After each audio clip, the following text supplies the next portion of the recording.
the shit out of me. Not for anybody that throws up.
I just saw School of Rock the other day too, and it totally reminded me of this song. Yeah. Mm-hmm.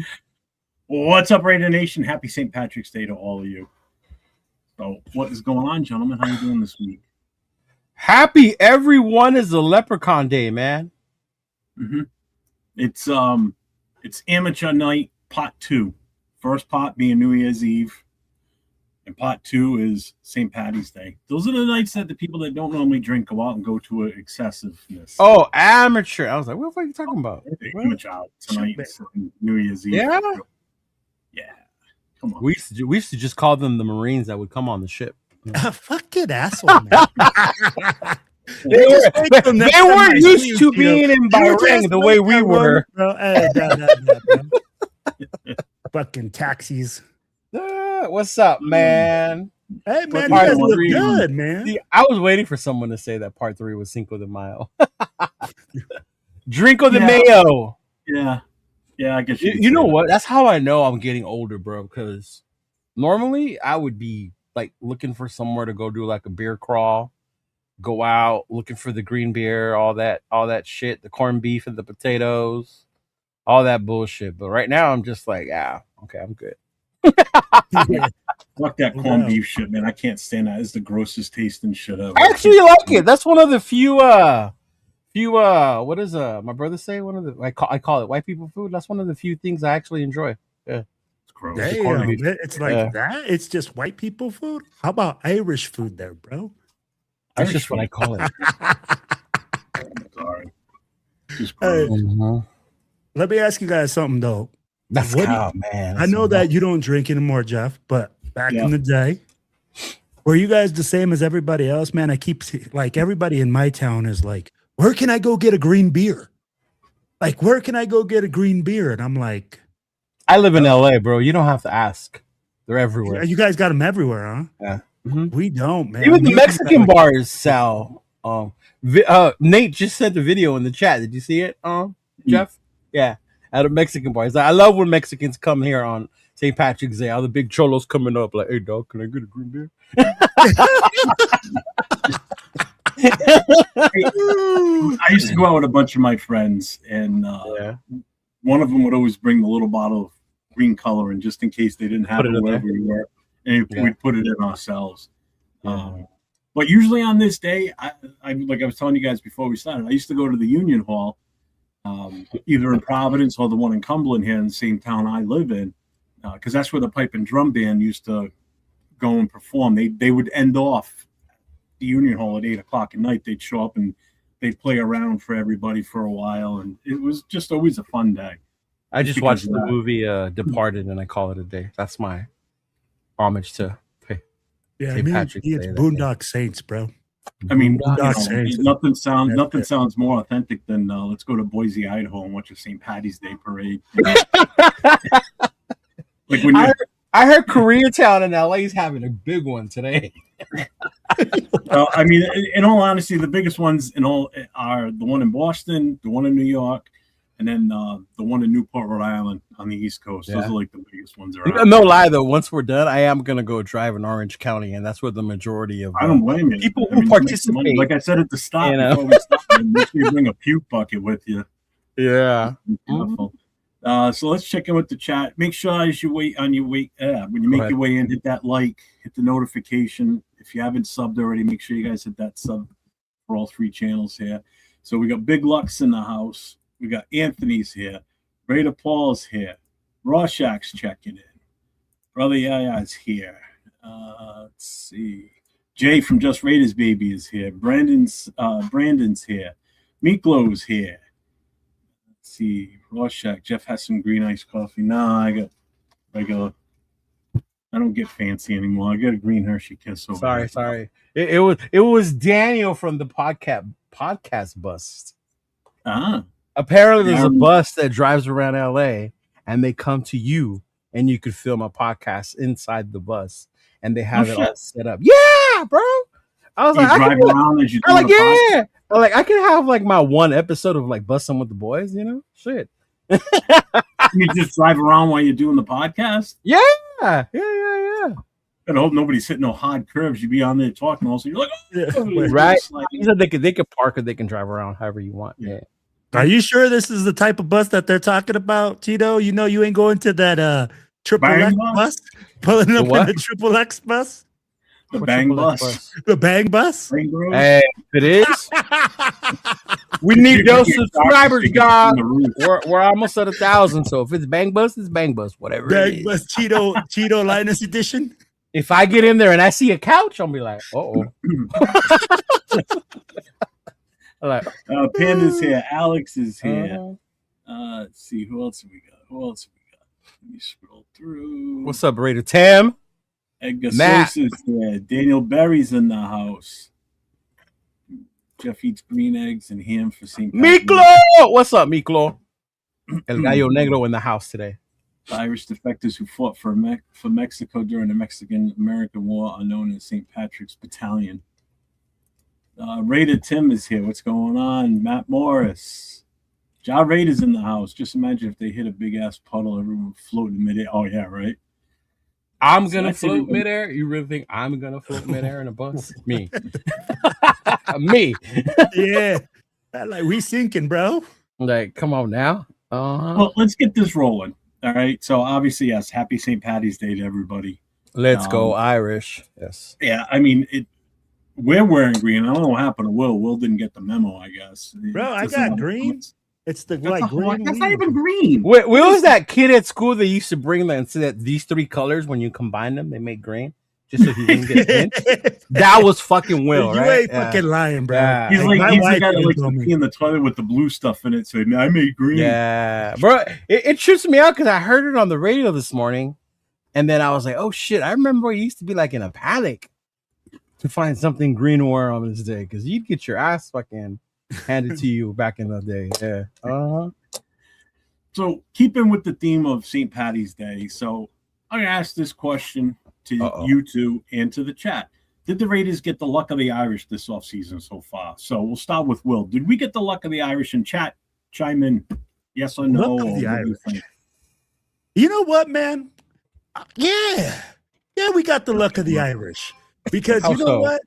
I'm gonna be a positive. I'm just gonna be positive about this, man. I see a lot of people were concerned with the Max Crosby. We let him go. He came back. We got draft picks. We did this. Like, honestly, at the end of the day, you never know, man. I'm like, Max Crosby might have a hell of a season. Those 2 draft picks might have not worked out.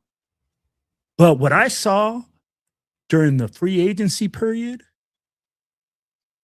was not luck. It was absolutely masterful fucking what Spytek did. You know, signing his guys, getting the guys that he wants to bring in, and then being able to basically bring back Max Crosby with his contract into the fold and still continue to sign players. I mean, like today, we signed Booker. You know, we got that lineman from San Francisco, Buford. We still got a wide receiver that we got. So I'm like, man, yeah, we got some luck of the Irish going on. I mean, like, I think Spytek is just cooking, man. And honestly, I'll just put a positive spin. So I'll say yes. Yeah, you're definitely the positive one. All right, Leo. Luck of the Irish, yes, no? Oh, you know what? I learned something today. Okay. There's a radio station that I listen to here in LA. And it's called Brown Bag Mornings. And they have this session called Studiousful, where they do a research. And today's research was about luck and whether they did a scientific research, whether luck exists or not. And basically, it came down to what I always thought. You make your own luck, right? We make our own. And I think the Raiders, by finally letting Spytek do his thing, you know, letting him be the GM, now you're starting to see things go in a more positive way by the signings that he did. Right, even in the midst of drama, this Max Crosby thing could have went so many directions. Right, it could have been like ugly as fuck. Even before the trade, it could have been really ugly. It was maybe more ugly amongst the fans than against like the team itself. And the fact that he was able to trade him away for 2 first-round picks, and it didn't work out, but because he was so smart about the way he did things, you were still able to take him back and not go back on anyone you signed, right? And still be able to add, because right now we're at the point where free agency's depth pieces at this point, right? You look at the wide receiver we got, Booker got extended, which is good. You look at the guard, more competition at the guard, that's great. Like that's what we're gonna start seeing right now. And he got the big dude that we all wanted. He got us our center. He improved the defense. He got Max some help. He kept Malcolm. Right, so now it's just about adding these small little pieces in, and I'm just excited for one about like actually looking forward to seeing what this season's gonna turn into if Kubiak can deliver. You know, right now it's the off season. You don't win the Super Bowl in the off season, but so far it's looking good. Yeah. Mm-hmm. If Kubiak can cook like Spytek, we gonna be in the fuego. What's up, Freddie? I agree with both of you on both your takes on this. I can't find anything super negative. I don't find anything negative as to what's been done since we hired Kubiak, basically. You know, the first positive that rolled out of the offseason was firing Pete Carroll and then moving on from him. Waiting on time for Kubiak. We waited. We didn't just jump at the next guy that was available. Right, that was their plan all along. They waited him out. And we moved fast once free agency, you know, once the tampering part opened up, we jumped in on it, which makes me believe that Kubiak really didn't think JPJ was the answer at center now because they were so hard on getting Linderbaum. We all thought of it as like maybe JPJ's not the guy, so let's go and get Linderbaum. Well, they obviously figured, hey, he's not the guy for this system. Let's go get this guy that's a bona fide center, you know. Yeah. And went from there. I think all the moves they've made have been smart for this team going forward. Yeah. I wouldn't say they thought he wasn't the guy, but based on he's what, year 2 is going year 3 for him, right? Yeah. Based on what you've seen from him, there wasn't a reason for you to pass up on Linderbaum. You know what I mean? Like, it wasn't like, oh, we have this guy. There's no reason to go get Linderbaum. Like, no, it's still a question mark, right? We're not saying this dude probably can't do it in the future or if Linderbaum goes down. You know, he's still a young kid. He went through a lot last season. You know, JPJ went through a lot last season. But it left him knowing, like, like, yeah, we can still go out there. He definitely a need to address him. Yeah. And for me, I'll say it like this. I agree with Cheeto on that because I think when you look at that, they picked up the best center. And that's not saying that JPJ can't play center. It's just saying, JPJ, we're going to fill a hole. You're good enough to play guard for us. You can be right there. You're going to learn under Tyler Linden because it's only a 3-year contract. You know, so in the 3-year contract, he's going to learn, he's going to grow, he's going to develop. And it's just saying, hey, man, you need that mentor. It's like Max said, I needed that guy to look up to at my position. You know, you look for that mentor. Yeah. So I think it's a great move. That and going into the season, there's no more question marks for him, right? Mm-hmm. Am I the center? Am I the guard? Am I going to be playing with the threes? You know? And I think because it was funny because I shared with the guys what JPA tweeted, and they were like, well, yeah, of course he's going to be excited. What do you want him to say? Fuck that. They signed my replacement. And I was like, no, I didn't mean it that way. I meant like psychologically, mentally. Now you know your role. Coming into this season, I am a guard. I'm going to be here as a guard. If I need to fill in center, God forbid something happens to him, I'm able to. But my role is a guard on this offensive line. And that's the kind of JPJ you want coming into the season, knowing what his role is going to be, what his job is going to be. What up, Joe? That. What's up, Detroit guy? What's up, Ardell? I know. I can't believe that either with the Geno Smith. That's just another feather in Spytek's cap that he pulled that off. I don't know. Yeah, we're going to give you this guy and the 7th rounder, but you're going to give us a 6th rounder back. Miami's doing some crazy shit too. Like I think they might be battling it out for the Arch Manning draft. Jesus Christ. Yeah. Yeah. It's up, Marcus. And Waddle's gone for a 1st, a 3rd, and a what?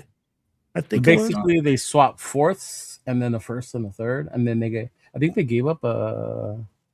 I have it. I saved it. I just gotta look into it. Hi, Don. How are you doing?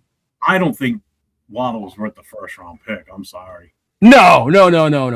Even when I think I saw a reel, somebody said it like, "Oh yeah, it's a late one, so it's basically a second." Bro, I don't care. It's still a 1st round pick. Bro. It's still a top 32 player. You could have drafted a wide receiver with that pick. Yeah. The years alone that you're going to save on them too. Right. Yeah, but I mean, I guess your option. Maybe the way I think of it, I didn't see the details of the contract, so maybe part of it was like them picking up more of the contract. That way they got a 1st rounder. Mm-hmm. That would be the only way it makes sense in my head. Other than that, I can't see why they would give up a 1st. Joe, we winning the championship. Apparently, we're the only team that upgraded, but I laugh when people tell me that. Like, bro, like we're the only team that had to in the division. The other 3 made the playoffs. I'm like, where are we? I mean, the other 2, and then the other one had a hurt quarterback. Yeah. Mm-hmm. Yeah. Cheeto, we're the worst team in the division. Where else are we going to go up but up?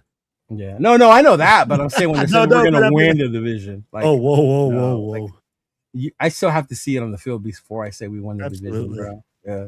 So getting to the free agency side of this real quick, what was the best? It's going to be kind of obvious, but let's just take Linderbaum out of the equation because, I mean, he was the top overall for anybody in the league. He was the number 1 free agent option out there. Let's put it that way. Who do you think was the best signing out of everybody else that we brought in? Oh, dude, the linebackers, Quay and Nakobe. Quay Walker and Nakobe Dean. Those 2 are going to make such a – we were so weak at fucking linebacker. We've been for so long, right? We were so weak at linebacker. We had faith in the Baum brothers, you know? We had fucking faith in those fools. And it's like, no. Like, I'm so glad that we went out there and they fucking went straight for Walker. They went straight for Nakobe Dean. And then even announcing the switch to a 3-4, right? You already know Max is versatile. He's not just a pass rusher. Max can play on the outside if he needs to be, right? Kuntz can play on the outside if he needs to be. It makes the difference of role that it is. So to me, those were my 2 favorite ones. I was actually going to look up Nakobe Dean, see what number he's going to wear. I might get a Nakobe Dean jersey. Yeah. I mean, it's the fact that he brought both those guys in together. Georgia Bulldogs. Well, will you agree or you pick something I'd different? be like, yeah, I'm gonna agree, but then I'm gonna talk like I'm gonna say here's another added piece. That Max Crosby guy was a good free agent that we picked up. No, we got him back after 4 days. No, you guys are right. Picking up those two bangers, right? You pick up a mic and you pick up a plugger or a buck back that are going to come in. And what Cheeto said is the versatility piece. And, I was talking to you, Jeff. I'd be like, you mentioned it. You're like, Will, you're talking crazy. Max Crosby 20 sack season. And I get it. I'm like, it was really hyped up. But what I'll say is this. Max Crosby is going to be really tough to plan for when what Cheeto just said. He can play so many different positions in a 3-4 that you have to plan for it. And looking at every single person that comes out, and they put out a lineup, he's lined up everywhere. And these linebackers can line up anywhere too. Just because Nakobe Dean and Clay Walker are both lined up in the middle, it doesn't mean that one of them can't line up as the Sam and the other one as the Will backer. So it's going to be really interesting to see the way that we use our guys. And I'm really excited to see two bangers that will not be missing tackles for a long, long time. I hope. I hope. I agree with Leo with the two linebackers for sure, but I think getting another edge guy that's younger, faster too, Kwity Paye. I mean, I think that was another big move too. I just don't want to steal the same ones that you guys picked, but I think that Kwity Paye coming in, I know people saying we overpaid him and everything, but he's still a good edge rusher. So, I mean, Joe Marley really likes him. I did too. I mean, again, this is somebody that I've known about for a while because, just to who he is and where he's from. Where is he from again? Because you're going to bust my balls, so I'm not going to. No, I'm not. Maybe the chat doesn't know.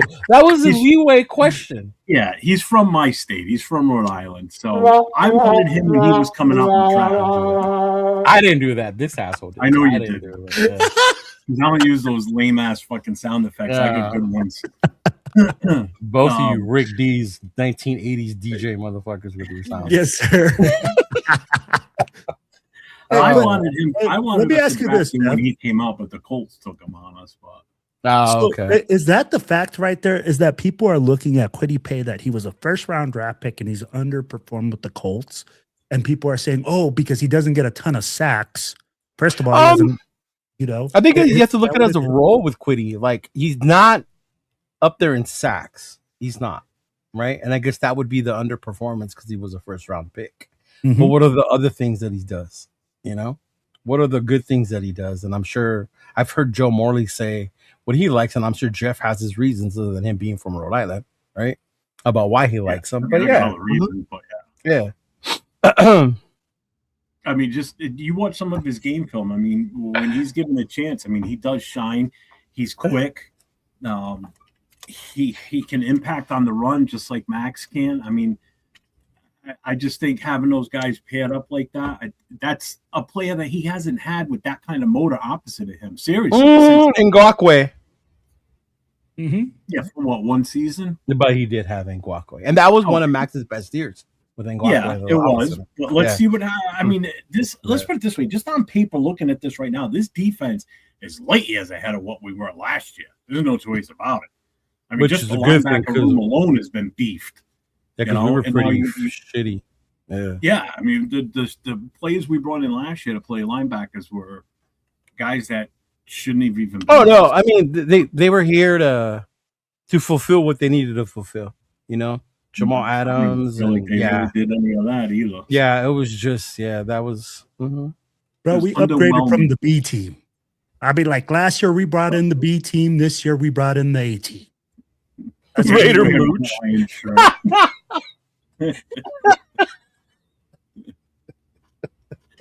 I did say that. I said that. I did say that because I didn't think a lot of people players would want to come here because of you did say that. The dysfunction we were. I think that will change once we hired Kubiak.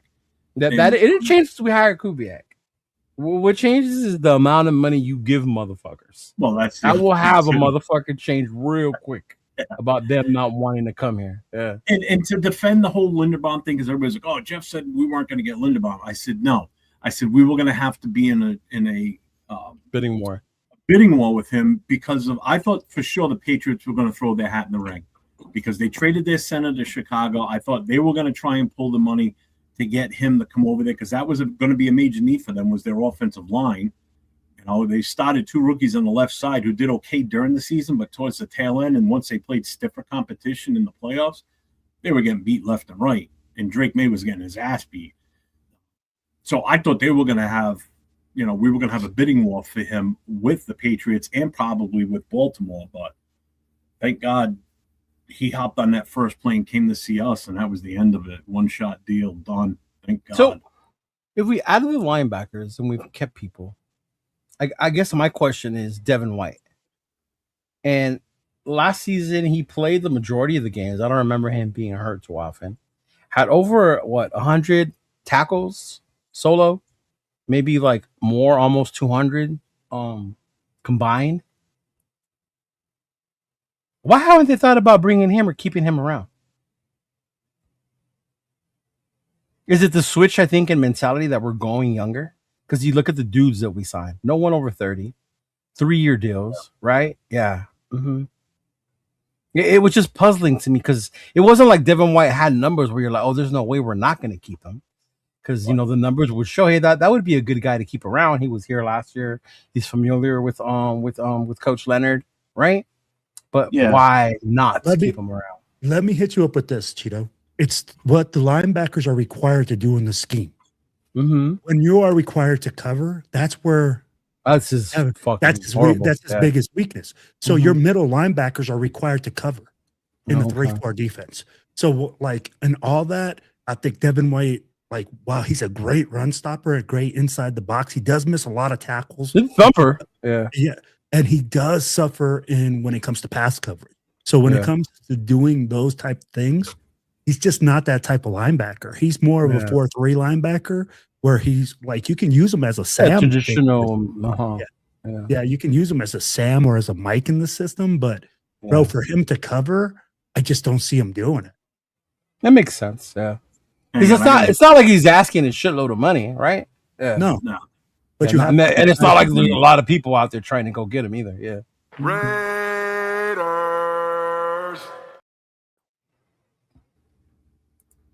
I start a couple of things I want to go back to. Cheeto, show off that Randall Cunningham jersey. That's what I said to him when he was putting it on. So it's with the Eagles jersey. Jerome Bettis, bro. Mm-hmm. Let's see. D got so much better with everyone we signed. Oh, absolutely. On paper. Yep. Yeah, I mean, until we start practices and even practices, bro, until we start playing. Well, but again, you're going to see some semblance of how they're going to gel together and what's going to come of this. But once the first preseason game hits, I don't see me having the reaction after the first preseason game this season coming versus what it was last year. But how often have we done this and then we hear the reactions? Oh, they had a great practice. They're playing lights out at fucking practice. Oh my God, you should see them get after the quarterback. 100%. And then the season starts because our line can't block. That's why they were getting to the quarterback. And the offense looked great in practice because our defense was crap. Because our guys couldn't cover them. Yeah, so guess what? I'm hey, I'm tired of hearing it. I want to see the product on the field. I'm with Cheeto. Yeah. I'm don't talk to me about offseason or preseason or draft. It's all about what we put in, Yeah. And I'm going to be so patient, so much more patient with this coaching staff than I was the other one because Kubiak's a new coach. Rob Leonard, first-time defensive coordinator, right? Yeah. So let me go back to these two things I have highlighted. First, I want to bring this up from Darren because I just want to tell you guys thanks for being here. I appreciate talking to you guys. Sometimes life is effed up and nice to talk to people. Hopefully this doesn't sound gay. It doesn't sound gay at all. Not at all, bro. Even if it was, it doesn't matter, bro. We are an open community here. Look at the guy at the end. We welcome him with open arms. We don't care. Yeah, that word over there. Yeah, you're pointing to nothing. Exactly. Yeah. This is Will's Make-A-Wish guy for the year. He flips me off. Trust me. I love doing what I do. I love talking with the chat and being on shows with these guys and everybody else I do shows with. I have a blast doing this, and that's all I care about. I don't care if people like me. I'm not gonna give two shits. Yeah. Mm-hmm. And Tana, yeah, we did kind of talk about this a little bit. I think just before you got in here, what do you think about them getting Waddle? Overpaid. I think they definitely overpaid. And it didn't make. I mean, let me ask you this, Jeff. Okay, you're the Denver Broncos. Mm-hmm. Did this put you over the hill to really battle the Chargers, who have been doing a great job in free agency as well? They've been getting their guys. The Chiefs are going to fucking reload. Everybody knows that those motherfuckers draft like a son of a bitch. Bro, they got Kenneth Walker. Mahomes is going to be back. Like, where do we think that we all of a sudden are better than them? I don't think so. Nobody's saying that. What I'm saying is this. Do you think that the Denver Broncos getting Waddle puts them over the hump on those guys? I'd be like, yeah, last year. Denver's strength has always been their defense, bro. Like, whenever I see that flyer floating around, like, who's going to stop this new Raider offense? First thing that comes to my mind, Denver. Yep. Denver. Like, Denver. and that's like, I live in the state, right? So that's why I'm saying, I'm like, when you see those guys, but to me, I'm like, that trade they made really doesn't make that much sense to me, Cheeto. It doesn't put them that much more ahead of those other teams. No, but they didn't have much to need a hurdle over. All they needed was more. As long as Bo Nix was there to protect the ball, they would have went to the Super Bowl. Stiddy lost that game for them. Stiddy lost that game for them against the Patriots, right? So I think when you think of the offense, they're adding another weapon. You think about Peyton, the kind of coach that he is. Of course, he wants to have that explosiveness. Can you imagine the defense that they have, right? If they just have one dude who can make a play or two for you, that's all you need with that defense. Yeah. You don't have to have a high-scoring fucking offense with that defense, man. Yeah. No. You're just going to put just enough points on the board. Yeah. Yeah. I mean, the other team. Mm-hmm. You know? I don't know enough about this kid, Spencer Buford. No, from what I saw, he's familiar. Kubiak's familiar with him from his time in San Francisco. Young guy. Good That's the offensive lineman, right? Yeah, good football. I know somebody said in the chat that I guess he only allowed like 2 sacks all last season or something, or last 2 seasons. So, I mean, it's a depth piece, pass protection. So, I mean, Parham's gone, right? So you add a guard like this dude, Spencer Burford or whatever, to the rotation of the competition. You know, shit. I'm amazed Jeff didn't go live when Parham left. Fucking threw a party on fucking live. like 805 when we signed Adam Butler. Oh my god, that is one of the most memorable lives. That is one of the most memorable lives from my peoples, man. Was 805 going live when Adam Butler was re-signed. Jesus Christ. As far as Denver goes, I think they overpaid with the draft picks. I mean, giving up a first was insane, bro. Yeah, because they would have had what, the 30th pick overall or something like that, 29th. Mm-hmm. It's like the 30th, I think. Yeah. Mm-hmm. That was crazy. I mean, people like, well, you know, it's still a first-round pick. You're still getting one of the top 32 players in the league. It's no shade on Waddle. Waddle's a good player. No, it's not. Yeah. It's just I think they gave up a lot. I wouldn't even pay that for Tyreek Hill if he was out there for a trade. You know, Tyreek Hill's older. See, but with Tyreek Hill, he's older. He's got the off-field behavior problems. He's also blew his ACL last year too. Yeah. So he's coming off of that too. Yeah. There's not many I would give up a first-round pick for the wide receivers from this. Jay Jetta. Well, you can tell me twice. But I'd be like, Jay Jetta's going to take more than one. I was opposed to trading Max Crosby, remember? But when they asked what about for Jay Jetta, I said, bye, Max. Adios. Yeah, Jay Jetta's different, man. Yeah. Let's see. Mahomes won't be back until at least week 6. Yeah. And that's the other thing. They're going to be hurting at the start of the season. They are, but they're not. Because one thing we forget is something that we're just now hoping to have. Kansas City has had is great coaching. Yeah. Great coaching, great front office, great leadership. You may actually see a different side of Justin Fields that we haven't seen yet. Exactly. Eric Bieniemy is back, right? When was the last time? Has Mahomes ever had an actual running back with him? No. No, not like no. Mahomes hasn't. Yeah, bro. Andy Reid will make Joe Montana look like Joe Montana. I'd be like, bro, the guy's an absolute genius. He knows how to game plan. He knows how to and I get that, but I never count out Andy Reid, bro. Never. You can't. Yeah. He's a stud. Yeah. What's up, Money Chuck? Happy St. Patty's Day. Let's see. Downfall's already in effect. And I get it as Raider fans. That's what we want. Yeah. Well, we couldn't get him no more because we may open a community. He said we might be a community after the draft. Oh man. Wouldn't you rather have AJ Brown for that price? No. I don't know if Sean Payton would have liked him. Him and Sean Payton would have bumped heads. Yeah. I think he's asking if we would take AJ Brown. I mean, I wouldn't have traded the first. Even during the max trades, the AJ Brown's name was thrown out there, and I was like, oh yeah. I don't want that problem, bro. The second Sean Payton sees him read a book on the sideline, it's over. Yeah. Nope. See, I don't agree with that, Detroit guy. Andy Reid cannot get Justin Fields to play football. I don't care what type of coach he is. Andy Reid had Alex Smith playing fucking Pro Bowl level type football, bro. Alex fucking Smith.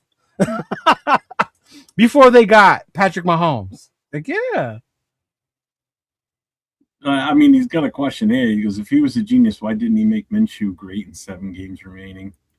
By that time, they had so many injuries, bro. Yeah, and it wasn't like right. They had no running game. They had lost Pacheco. That offense was shit, even when Mahomes was playing, because they just had nothing.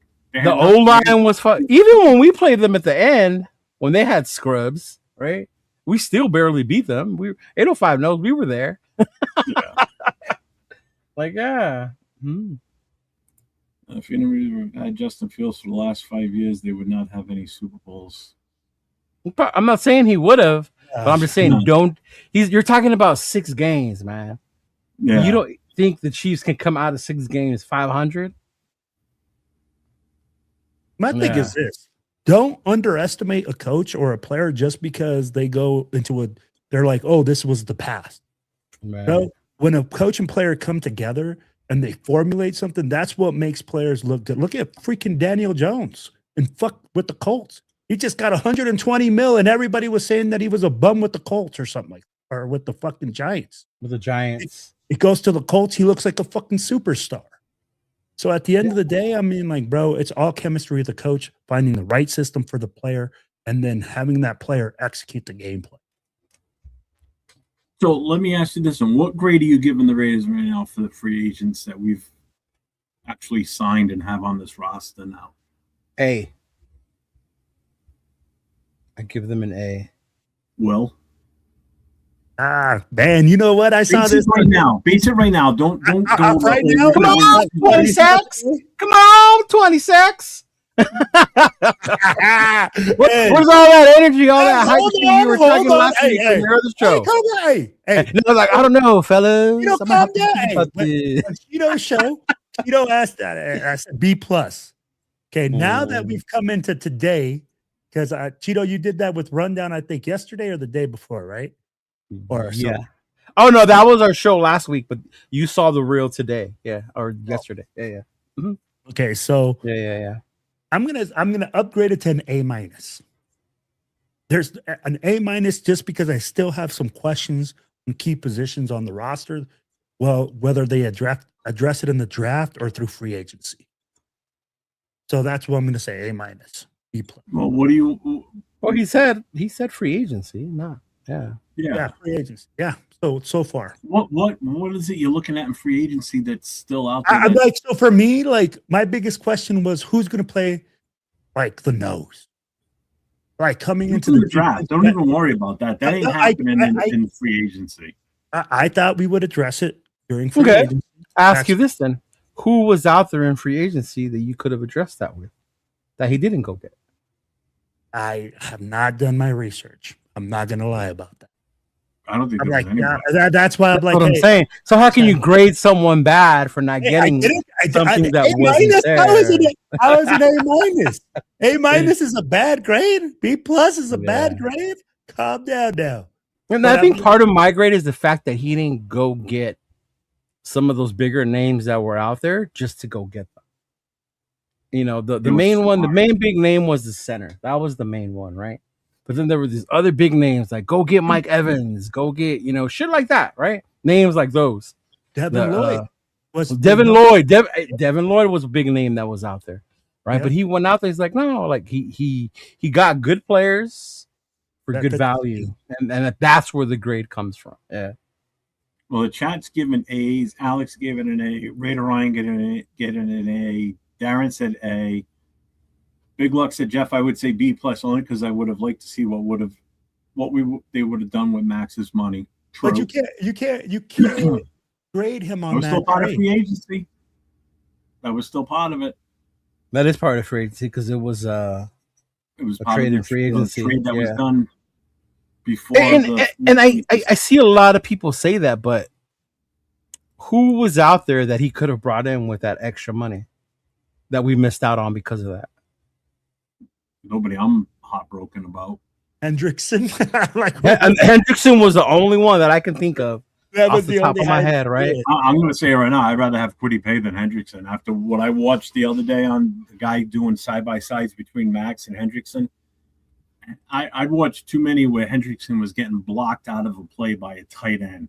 Oh, because Hendrickson Max- is horrible at recognizing the run. Max does not get blocked out by tight ends. Offensive lineman, yeah, he's got a better, they got a better shot of stopping him. A tight end is not going to stop Max. I'm sorry. Yeah, but like what that's what I'm the saying. Defensive end is absolutely ridiculous. What could we have addressed with that Max money that people were so upset about? That would have been better than keeping The only Max, thing, right? the only Other thing than I the think that picks. we could have done would be a quarterback. Would be the only thing. But we're drafting one. I know that, but I'm saying that veteran quarterback that everybody is clamoring about. Who? That's the only Cousins? thing that we could have put the money towards, I guess. Cousins? Whoever. I'm not gonna cry over not getting Cousins. I'm not either. Yeah. Carr? So, Like so Cool Kev says A minus. Yaya says A minus. Jarada says A plus. oh no, me too, Big Luck. I would have been I do trust me. We were talking about it earlier how I missed Elevated 14. blood pressure for Max. A minus. Yeah, true. What's up, Scream? What's going on, man? I was looking at the wide receivers so much with that number 14. Ugh.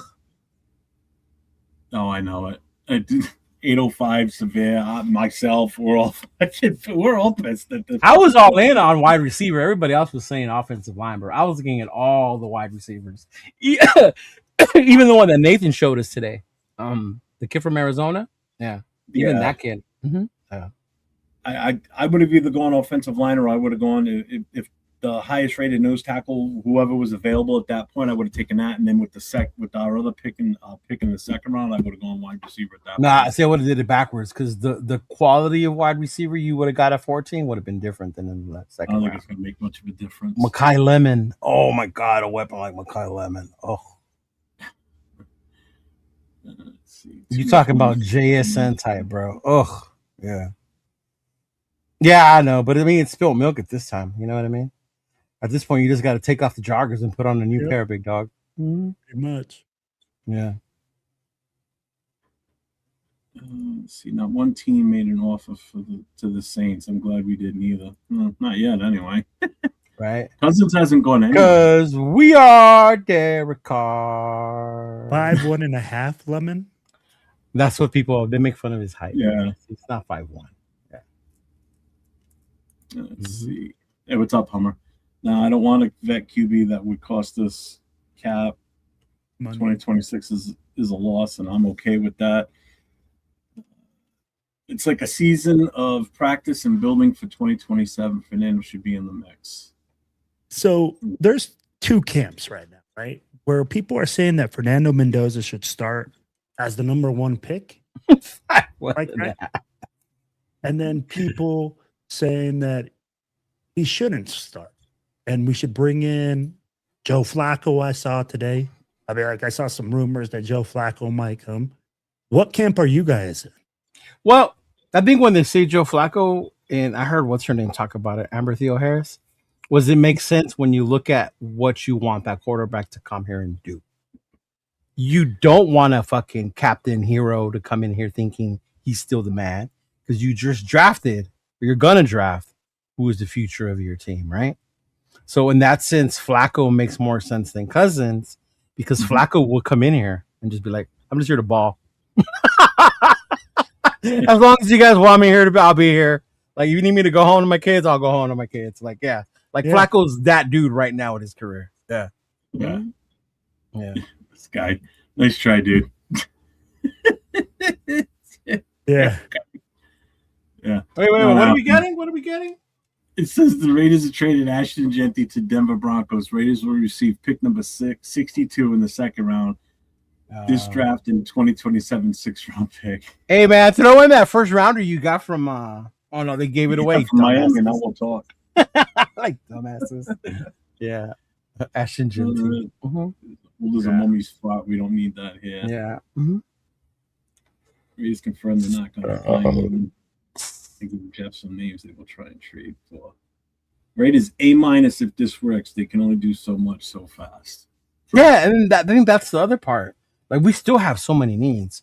We still need a true number one corner, right? Yep. You still need a number one wide receiver, right? The interior line is still a guessing game. We're still piecing it together on what ifs. The right tackle is still a what if. Yeah, I guess you know what kills me is when the team makes an announcement like, we're not trading away the number one pick, or we're not going to take a free agent quarterback, or we're not going to trade. First of all, they're not going to come right out and say, yes, we're going to give away we're going to trade away our first round. They're not going to come out and say what they want to do. They're going to come out and keep everything close to the vest and say what they need to say to not raise speculation on shit. So you mean like when the team wasn't saying, no, we're not going to trade Max? Yeah, and then all of a sudden, bang, there he goes. You know what I mean? So, I mean, because it diminishes the value on anything you want to do going forward. Yeah. So when they sit there and say, we're not going to trade out of the number one, guess what? That keeps the price at a certain point. Or we're not going to go for this guy, in free agency, or try and trade for this guy. And next thing you know, a day later, bang, we just made a trade. If you sit there and say, yeah, we're willing to put Max back out there on the table again, now everybody's going to be like, well, they're willing to get rid of him. So that means they'll probably take a lesser deal. When you sit there and say he's a everyone has a price. Of course they do. Some of them are just you need to add more first rounders to get them than others. Yeah. Yep. Yeah. So let's go into the next thing here. I don't agree with Ja. Hold on, put up Ja's thing real quick. What needs for this team: wide receiver 1, D tackle. That's it. So you're telling me we're set at cornerback? No. Free safety, I'd be like Palomao is still questionable. No, but the fact that you say that's it, you really don't question our cornerback room? Like, you're cool with the ones we have right now?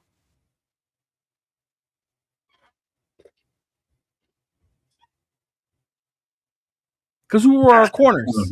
He goes, forgot cornerback. Okay. There you go. All right. I wouldn't call running back a need, though. At this point, it's a luxury because we have so many other needs to fill. Yeah. Well, this is why I put this out there. So, what do you think the Raiders' biggest needs are right now? Obviously, quarterback, corner, running back, best player available. Basically, it's going to come down to the fact that we hold the number one pick. So we hold the number one draft pick, and now my question is, should the Raiders keep it or trade it? Here we go. With all the holes that we still have, because, I mean, you're talking we need a defensive tackle, we need a corner, we need a wide receiver, we're talking safeties. We still need a second running back for this roster at some point, whatever's out there in free agency, which ain't much. Mostert.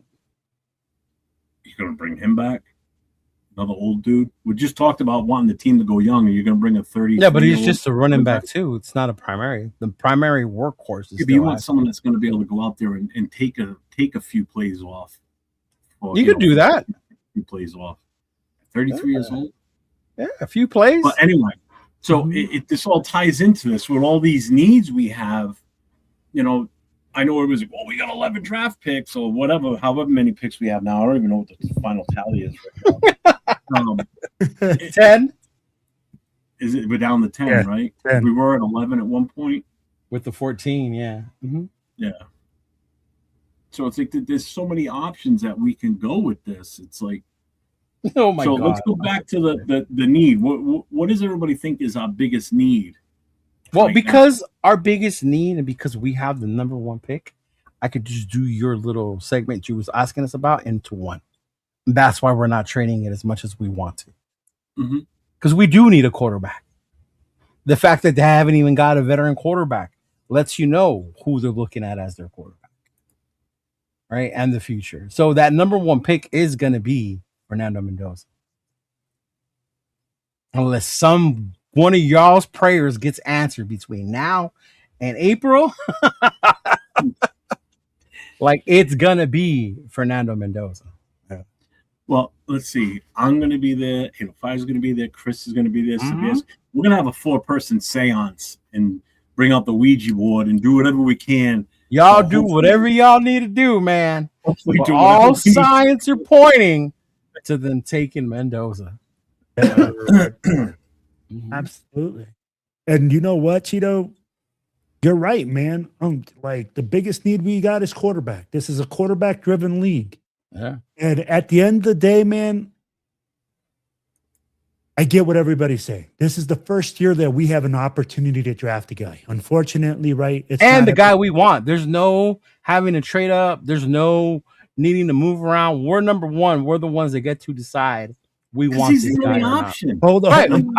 Whether he's the only option or not, we're the only team that can decide that. But he's not even the consensus number one. But he's not even the number one EPA on this. But Jeff, here's the thing. That's in our eyes. It all depends on what spy tech, right? Yeah. It doesn't matter whether it's all rated on ESPN. This guy's the number 50th guy. This guy's the number 10th guy.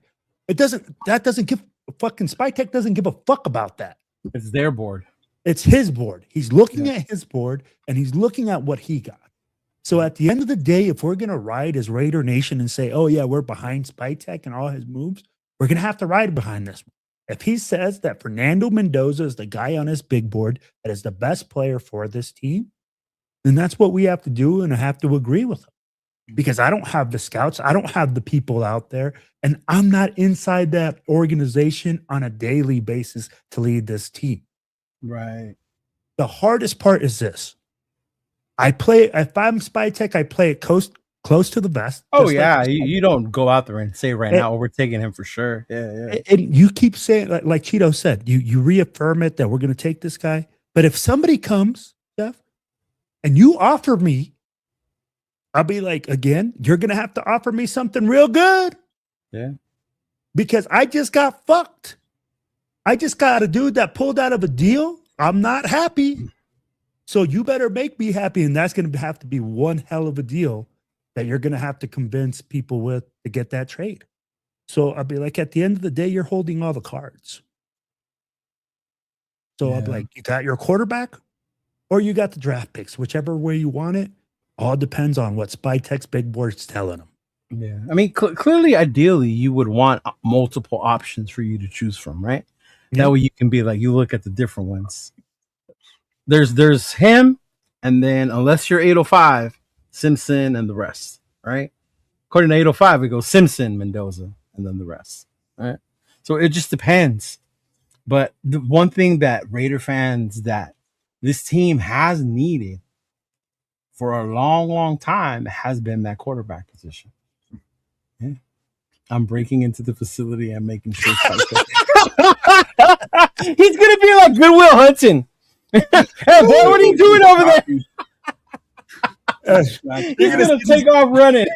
Bro, you're gonna see this man like Mission Impossible, Tom Cruise jumping from like window to window at the facility, cutting up stuff in there. Oh man, I can totally see 805 in there too, looking at the board like, what? Here's the thing. Oh man, I get his skills match, but it's like there's so many other needs with this team, and there's such. But that's what I'm saying. You're looking at it from a needs. I can get so much more, add so much more to this team, and I understand that because I'm with you. But then what gets lost in one of the biggest needs still goes unaddressed. Quarterback. The leader on your offense. The guy that's supposed to. There are other quarterbacks in this draft. I mean, he's not the only one. But he's the I'd be highest graded one. Yeah. If you're going to go and say, hey, I'm going to take the 3rd rated quarterback with the 2nd overall or our 2nd round pick, people are going to be questioning why you didn't take a quarterback in the 1st and who's more. Bro, if you don't take Mendoza, people are going to be questioned, period. Not me. Period. No.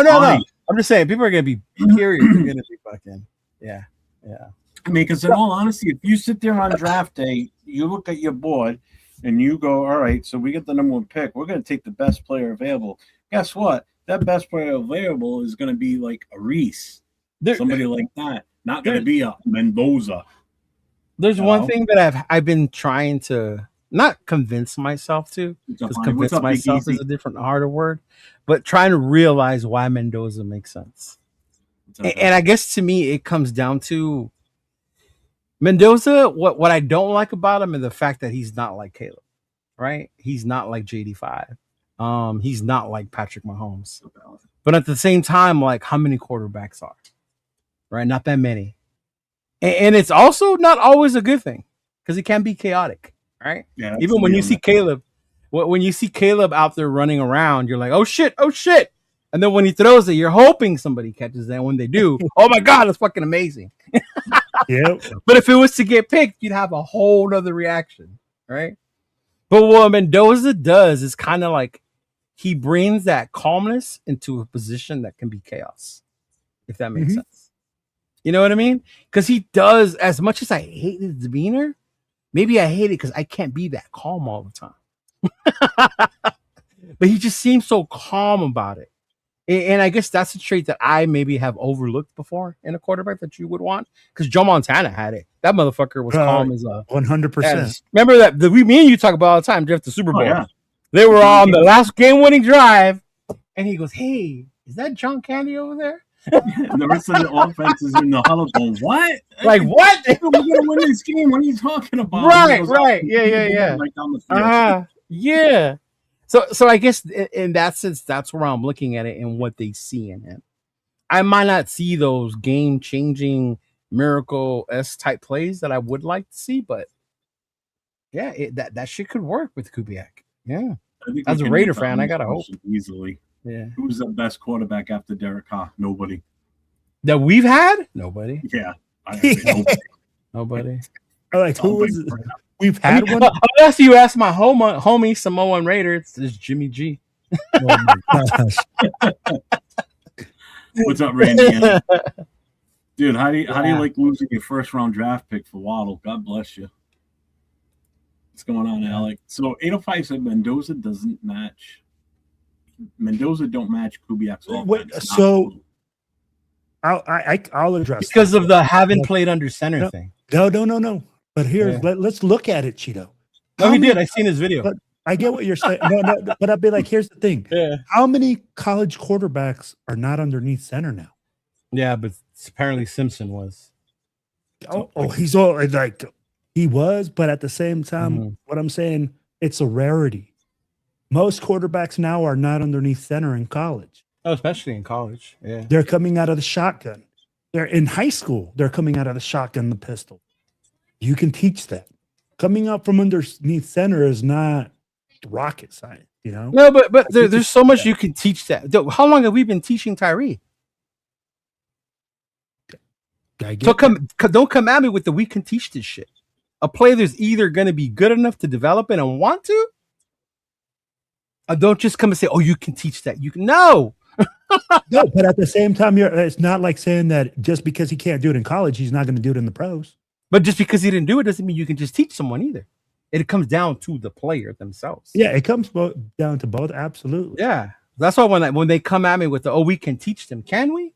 Because how long have we been teaching Tyree? I'll be like, do you think Fernando Mendoza is not going to take his teaching seriously? That would be the difference.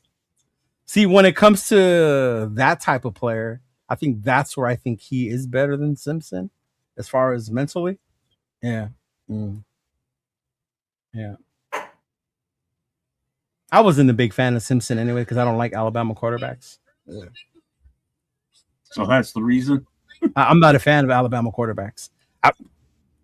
Kenny Stabler, who else succeeded? Jalen Hurts, but a lot of people throw him in Oklahoma because he had more success in Oklahoma. Yeah. Yeah. I'm trying to think of who else came out of there. Tua. Who was the third one in that group?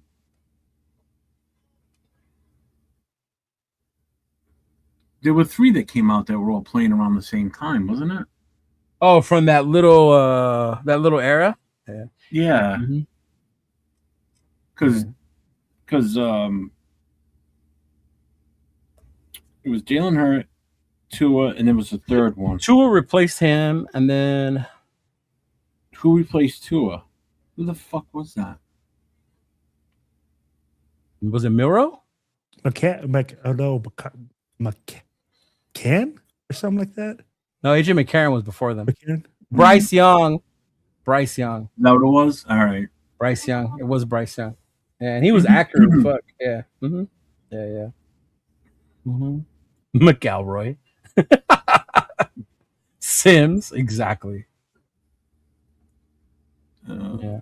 Even Namath. Me and you've cited before. Namath don't belong in the Hall of Fame. Yeah. See, he's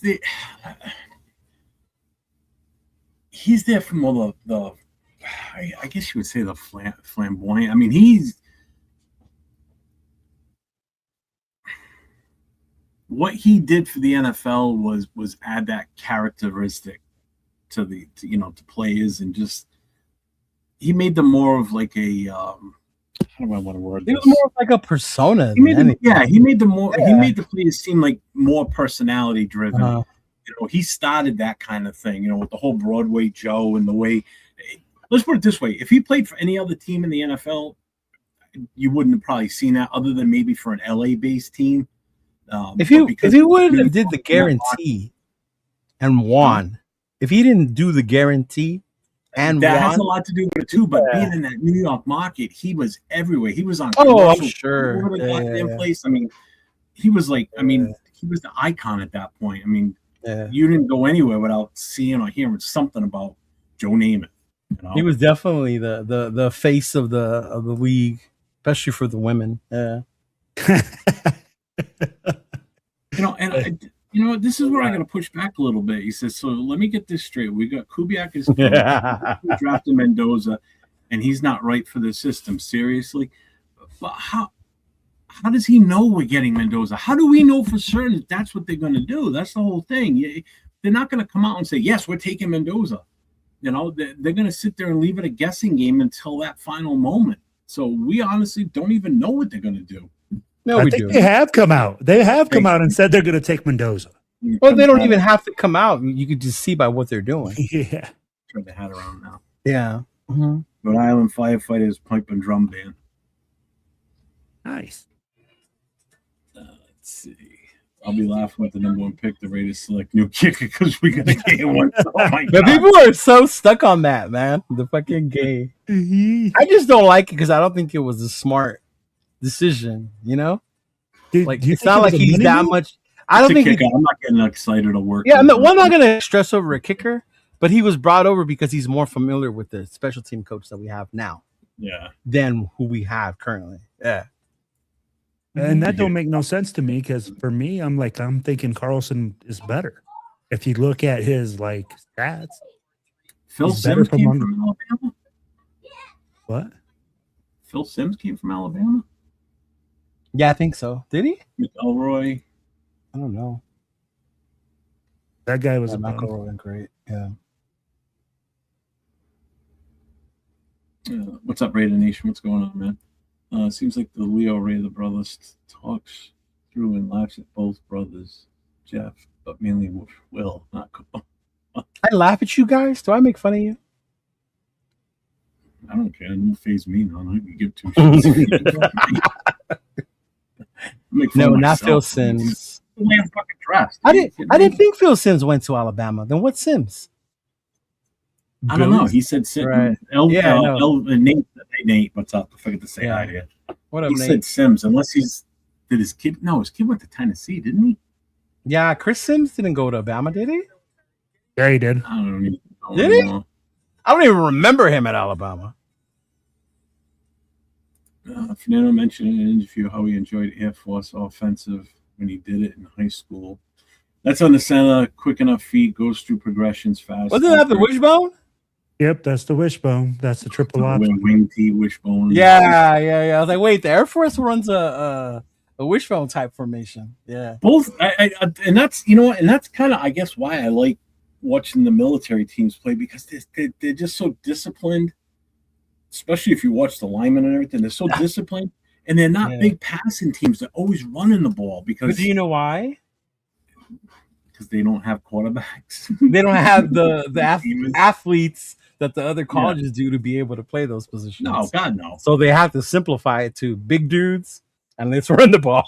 Just run the ball and beat the shit out of the We're gonna beat you with physical toughness. Yeah. So 85 says, I don't like Bama QBs either. That's because they were always surrounded by talent, i.e. Mac Jones. NIL has changed that for Bama. Simpson had no run game and mediocre O-line, wide receivers. Ty was the Bama offense. Didn't they have a good wide receiver? Or am I tripping? I don't know. I don't know who's on that team. I'm gonna say they did. Yeah. See, Coach, I agree. That's exactly what I'm trying to say. I mean, we don't know what they want to do until they do it. But you kind of do. No, you don't. Yeah. Of course, everybody knows. Everybody knows. Everybody's a mind reader. But if the Cosby deal shows us anything, it's either Jets give us fair compensation or we stay and take Mendoza. Shit, man. To be honest with you, I wouldn't mind trading with Arizona Cardinals because they got a slew of picks too. I'd be more than happy to trade with them.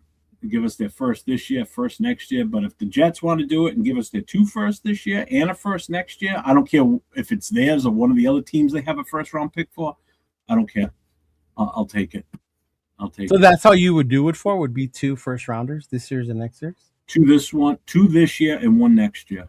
What about Arizona? I forget what Arizona has fully, but I know that with them being the 3rd, I'll tell you in a second. Yeah. It's Arizona's got. Because 2 first-rounders don't even sound like enough for me. Not for number 1 overall. Mm-hmm. Arizona, they have pick 3, 34, 65, their first round next year, and their second round next year for the pick number 1. That's what they're offering in this right now. So they have 3. That's what they have, though. The Jets don't even offer a trade in the draft. Well, mock drafts aren't real. No, I know that, but the Jets don't even offer you a trade anymore. And trying to trade with the Jets, they balk at everything now. Yeah. Like, even if you try and force a trade. Now, Cleveland, they have 2 first rounders. They got the 6th, the 24th. Yeah, I saw Turf sent one to the chat. He did a trade with Cleveland.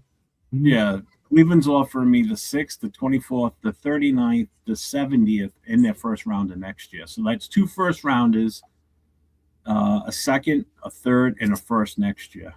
Not enough.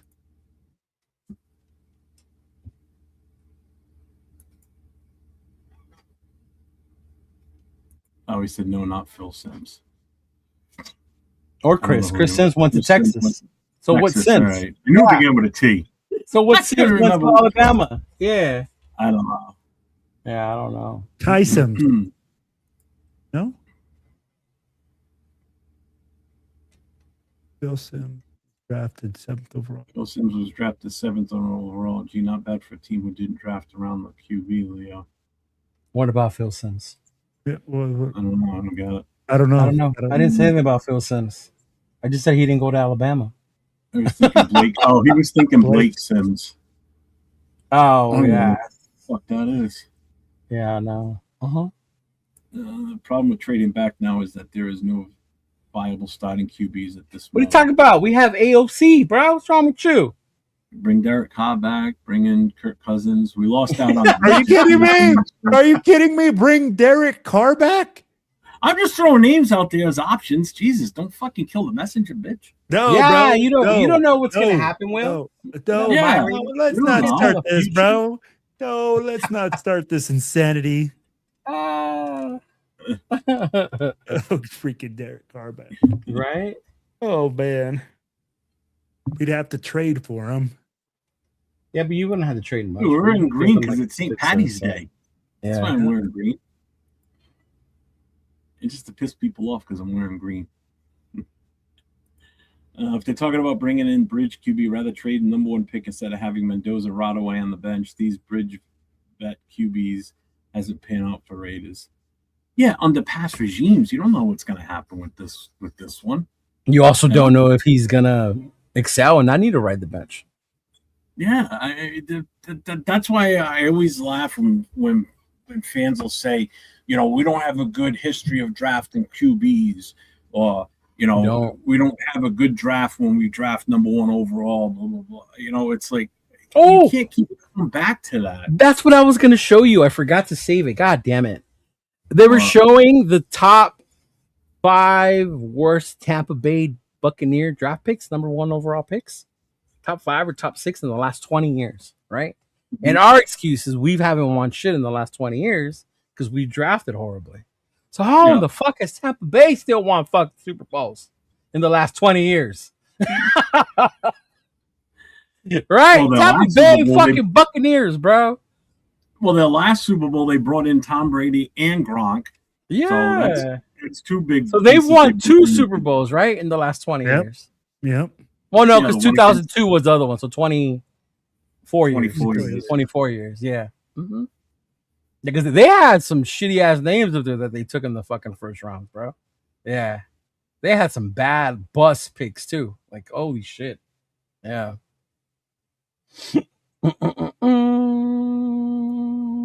It's a trade for Carr. I'm just throwing names out there as options. That's all I'm doing. I'm not saying, hey, let's go do this. But he's also not saying you trade a first rounder for Carr either. Yeah, he is trading it. It's only like a 6th or a 7th rounder. Yeah. Yeah. Like the swap we did for Gino. Like, give him that pick. Yeah, exactly. If you're going to give anyone away, fucking do that. Right. Yeah. He said bring Jason Campbell back, man. I love Jason Campbell. Jason Campbell was one of my favorite quarterbacks. JC, I believe. How old is he now? Yeah.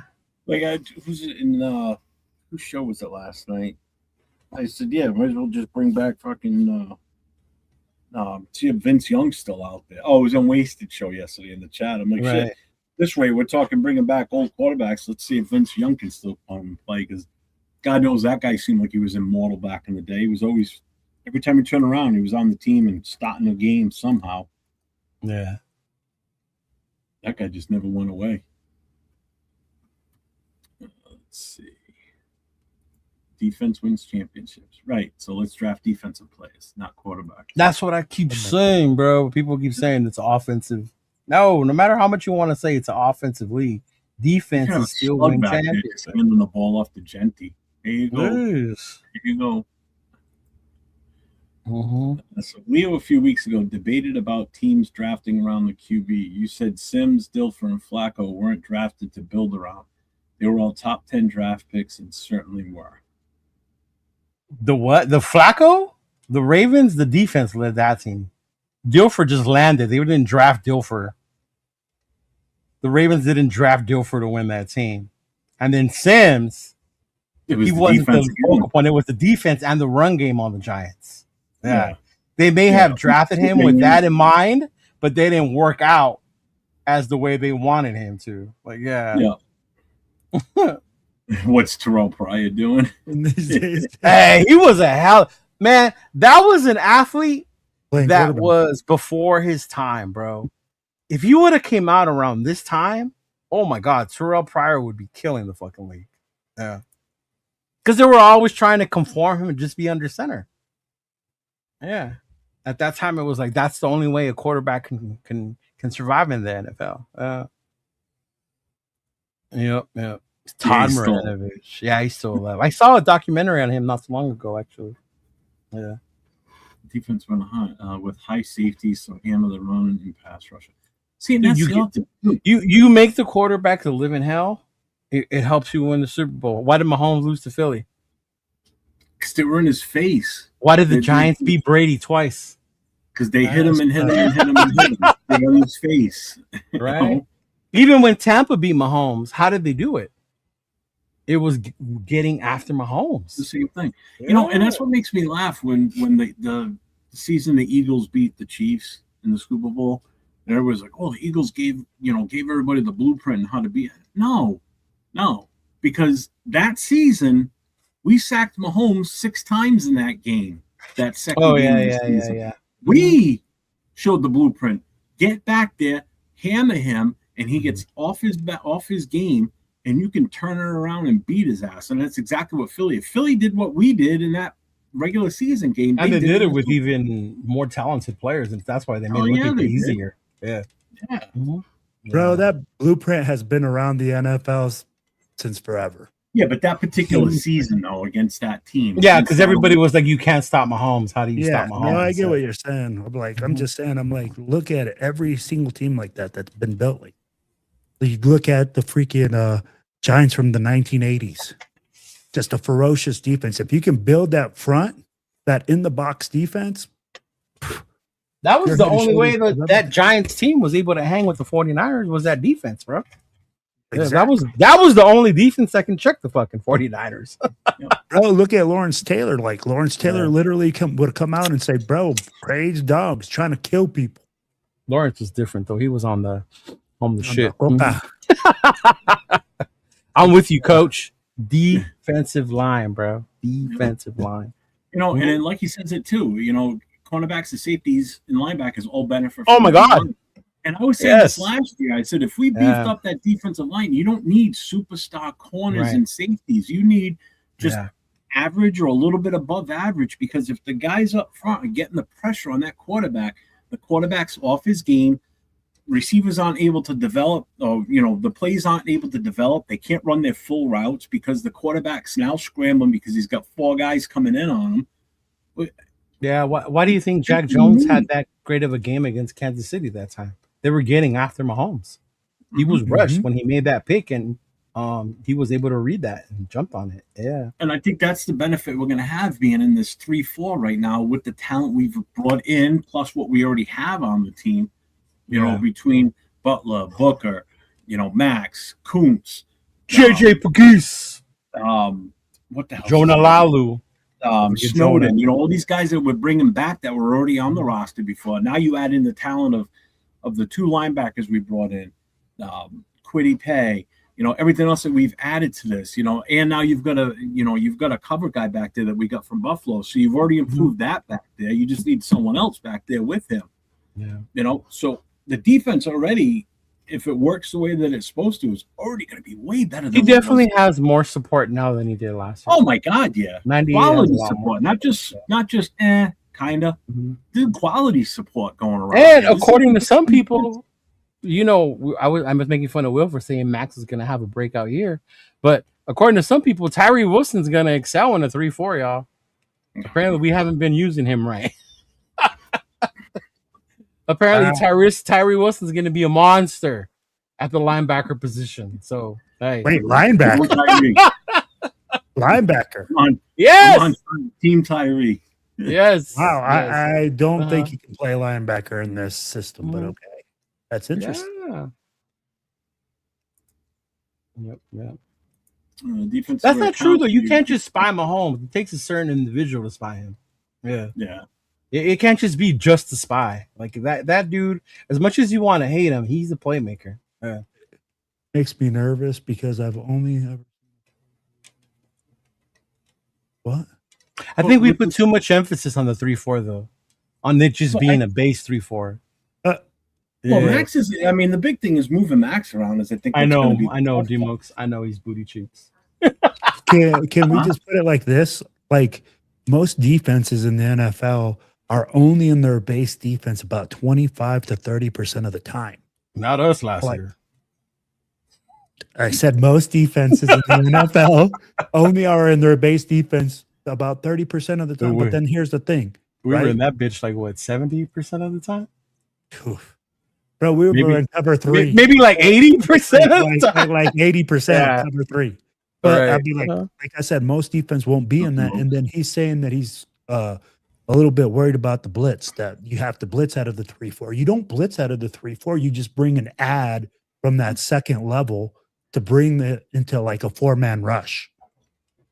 You know, you don't have to do all that. It's just the 3-4 allows those guys to move more freely. And it disguises where it comes from. Mm-hmm. If it was before, teams used to worry about where Max is, right? Now it's going to be an even pain in the ass because now you have more places to move him out. Now you really have, where is he going to be at this play? Instead of being able to anticipate where he might be at. Yeah. Mm-hmm. And then last week you hit on a point that I honestly had overlooked, which Max Crosby has been improving his pass coverage, which will allow him to play that will backer. See? I'll be like, when you do those things, that does allow you to do different things with him. So I'll be like, at the end of the day, you might see even Max line up at the middle linebacker spot. That's what I was saying. Yeah. And you can bring the ad from there and he can loop and do something different with that DT, or they can do or bring that freaking both that DT and that freaking end and then loop him out. You can do several different things. Yeah, man. You know, like somebody just mentioned about, I just highlighted it there too. The 85 Bears was a +6. Oh, that shit was so nasty. You look at that front defensive line, right? So I mean, again, Richard Dent. Yep, Richard Dent, William Perry, Steve McMichael, Dan Hampton. Why would you run anything else other than that with those 4 guys? Yeah, you know? And then you had Mike Singletary behind them. Yes, and then you had Otis Wilson back there too, and Wilbur Marshall, Mike Richardson. Oh, Wilbur Marshall! I forgot about him. You know, I mean, Gary Fennick, who was another great guy too. I mean, this defense was just stacked. I mean, why would you run anything different with those front 4? I mean, those guys were beasts. I would ask, could those dudes play in today's NFL, or would they not let them? Because they were violent, though. That's what made them even better. Oh, I think they still could. I think they could. Yeah. You don't think they would get flags? The only one that might have been a question mark might have been maybe Dent and McMichael had a. Yeah, because Dent and fucking Mongo were insane. Those two were lethal. Those two might have had an issue. Singletary wasn't like a dirty.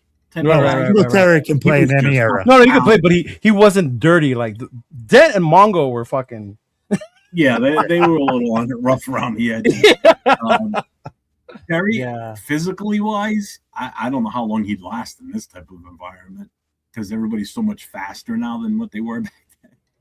Oh yeah, but Perry would just take up the space in the middle, and that's just it. And that's what you want him to do. You want him to just stuff the gaps, you know. So you just seal those gaps and forget it. It's over. Yeah. I think they would be able to stay with them. I think would they let them hit and be as violent as they were? Because those quarterbacks who played those Bears, Jesus, and that's just Christ, that's what I was going to say. The only part of that defense I think that would probably take the biggest hit would be the secondary, trying to keep up with some of these faster wide receivers. Right. You know, because don't forget that the pads are different now too, so they're easier to run in versus what they used. I mean, you remember what the pads were like. I know when I played, my shoulder pads seemed like they were always all the way. I can't remember how many quarterbacks they knocked out of fucking games, bro. You were afraid. They were. But quarterbacks were afraid to play against that 46 defense, bro. Yep. Hey, what's going on, Velvet? Yeah, man. It was crazy. Yeah, that was... Ooh. That's a defense that wouldn't survive nowadays. That's why I was asking. Would it, though? That's why I was asking. No, you can't because you spread it out. Like the biggest weakness of the 4-6 was its biggest. It was a double-edged sword, right? Because that was when the run and shoot started coming around, and that was the contra to the 4-6. Yeah. So what you do is you spread it out, spread them out. I'll be like, then you're basically in man-to-man coverage all over the field. Because everybody started copying the 4-6. Yeah, and then they started. That's when you got a lot of no huddle started to come, and the hurry up offense to tire out. And that's what I mean the most. I mean, I'm thinking the secondary wouldn't be able to keep up with those guys. Yeah. with receivers and especially tight ends now. Oh my God, the athleticism Tight of ends now are so much nowadays. more Oh, athletic God. than what they used to be. The Minus only ones Kelsey. back then were what, like Brent Jones and who was the guy from the Giants? Bavaro. Yep. Yeah, Bavaro was another Mark one. Bavaro. Mhm. Yep. Shannon was like the first one who was like a hybrid wide receiver / Yeah, I mean, tight the end. guy was in incredible shape. I mean, he was cut. Yeah. You know what I mean? Yeah, Shannon was like one of the first ones like that. Mm-hmm. All right, so what else is the thing that worries me is we update our schemes late. What if teams are already planning this year to go against 3-4 because the Seahawks just won the Super Bowl? Can we trust Leonard to disguise it? I mean, we did it late. What? I don't know. You confused me on that one. Teams already planning.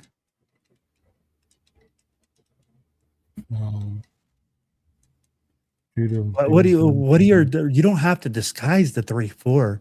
You disguise the coverage behind it. You disguise everything else. I mean, like, that's where like the 3-4 has several different things. Yeah, you have to make them guess where the ad is coming from. And who's coming. Yeah. Yeah, that's what you do. But I'll be like, at the end of the day, with the 3-4, and this is where people are going, oh my gosh, it's such a big change of scheme. Guys, these guys are in the pros. These guys know what they're doing. I'll be like, if you can teach, if you're in there teaching it, they know all the basics to it. It's not very much different than what they've been taught in college. Not only that, but they had wrinkles. Go ahead. It also points out players that are able to go be more than just one trick ponies, And that's why I was saying what I said about Max last time. Like, to me, that day, I think who you were arguing with about Max, and you said he's not a pass rusher, and someone got all offended. You said he's not. And I didn't say it was a bad thing that he's not, because he's not a one trick pony, because he can do multiple things. Yeah. Mm-hmm. And when you have a defense like this and you have players who can do different roles, it leads more in your favor. Yeah. Mm-hmm.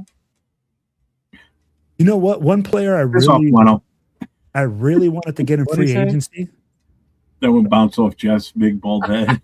Wow. Couldn't penetrate the dome. And let me ask you this. I think Snowden is going to excel in this system. That's the word. That's the word on the street, that this is going to benefit Snowden and Kuntz. Yeah, it's really going to benefit Snowden because of his ability to pass rush and play that right end, or play that end in almost like Max, right? Where you can flip him outside to play that outside linebacker spot. And he does have that unique ability to know when to drop. I don't know if you guys have watched him, but he dropped back really well. And I'm like, he reads it and can see it. And that's going to make a huge difference, especially for those outside linebackers. Yeah. And that's when Demox just asked, how about Kwity Paye? I think Kwity Paye too. I think him too. I think he's going to be. I think he's a great fit for this. He's got a motor. No way. Venezuela just won the World Baseball Classic. Baseball World Nice. Cup. It's the World Baseball Classic. It's not called the World Cup, but yeah. Well, that's what he said. I'm just reading what he put. I know. I'm just telling him, Ja. It's not called the World Cup. Dixon? It's the World Baseball Classic. Salute. Mm-hmm. Let's go back to this here. Saddest change to me is losing Al's best comment. The QB must go down. He must go down hard. When a QB runs, he has a runner. Hit him. Freaking pansies make that doesn't change. It's just on how you hit him. You can still hit him, right? You just can't close line on him. Right? Yeah. You could still hit him. Yeah, you could still hit him, but they start running. As long as they don't start a slide, you can fucking parlay them all you want. Yeah. You knock the snot right out of there. I say quarterbacks still get hit, some more than others, and then that's a whole nother issue, because there are some quarterbacks that are protected more than other quarterbacks are. Yeah. And actually, we brought this up a few weeks ago on The Connection, because I went through and looked at his best years, and it's his best years when we did that on The Connection show. Yeah. Mm-hmm. Who was his coach when they were running the 3-4? Was it Paul Gunther?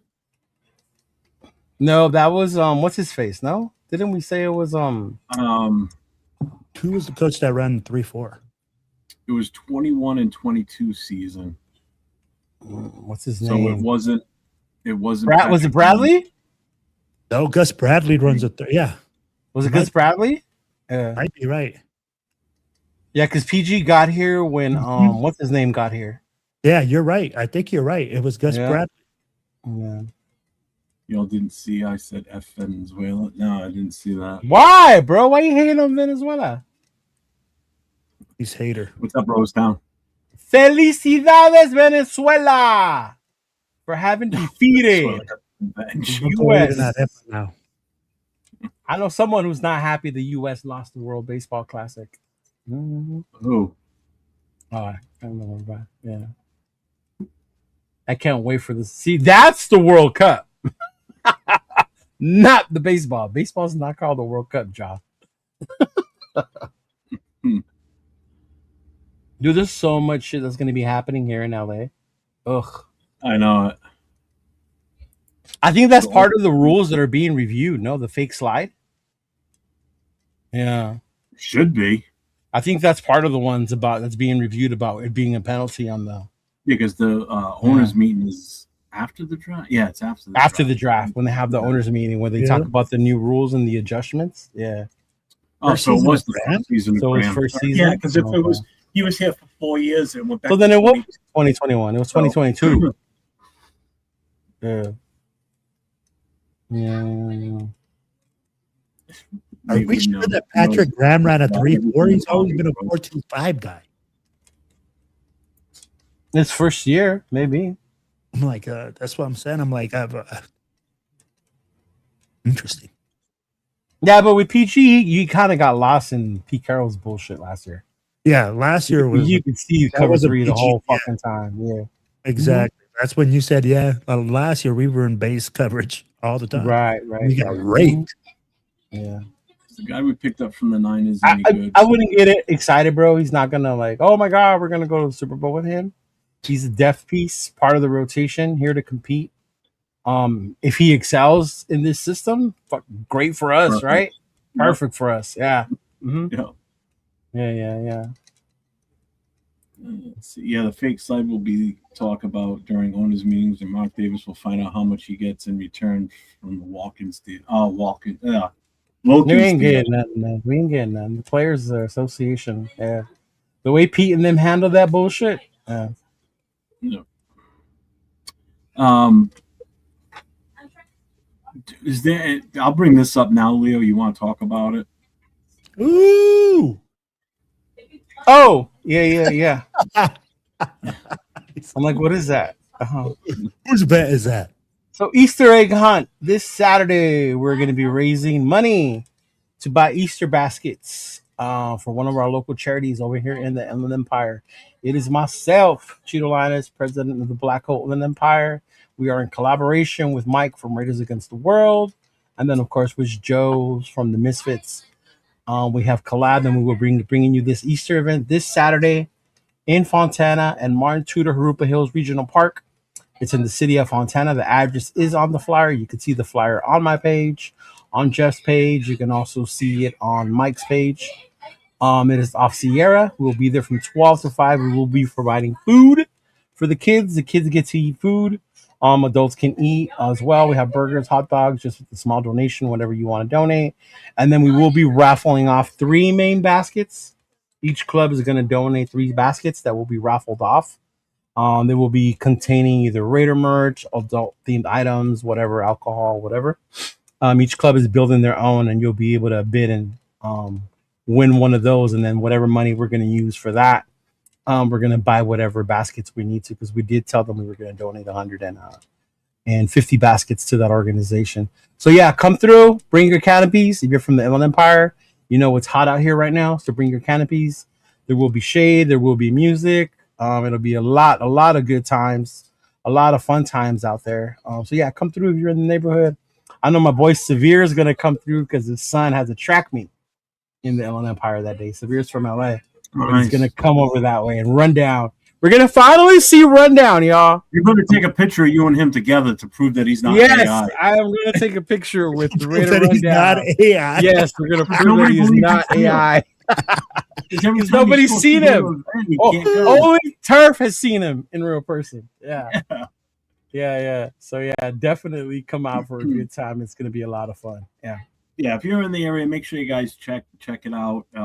Yeah. Hit Leo up if you need to on Instagram. If you need questions answered, hit myself or Will up, and we'll get the information out of Leo for any questions you guys may have on anything. So make sure you, if you're in the area, show up. It's going to be a good day. Weather's supposed to be decent this weekend for you guys out there, I'm sure, right? No rain or anything? No rain, but it's hot up here. It's in the Empire. We're hotter than the motherfucker. Yeah, we're used to it. We know what it is up here. Yeah. That's why I said we're going to have canopies. Bring your chairs. There will be plenty of canopies, plenty of space. Yeah. That's what I thought, Gunny. What? That's Gunny. He said that. He's like, They it was played 2019 and 2020. 19 and 2020. Those were not. Are we sure that's when it was? I think that was the Paul Gunther. His best year was the playoff year, wasn't it? That was 2021. His two best years were 2022 and 2023. But again, what do you consider his best years? Explain that first. Like, yeah, that was the argument we had that day. Was it, are we basing it off sacks? Are we basing it off pressures, tackles for loss? Like, yeah. Bingo. Mm-hmm. Yeah. Because that's what it comes down to. Like his rookie year, he had 10 sacks in 2019. Right. 2020, he had 7. 2021, he had 8. 2022, he had 12 and a half. 2023, he had 12 and a half. Then 7.5, and then 10 last year. Yeah, and those were with PG then. Yeah, the tackles for losses, the first time he got above 20 was in 22. He had 22. Yeah. And then so then it was with then it's going to be in the 4.25 that he's been having more success with PG. It was with PG. Yeah, those were with PG in the 4.25 system. He said his best year was with Baltimore. Big luck.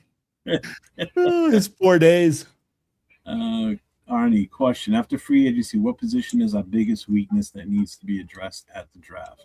Quarterback, tackle, wide receiver, defensive tackle, nose tackle. Corner. We don't have one. Nose tackle. Nose tackles don't exist in the NFL anymore, Jeff.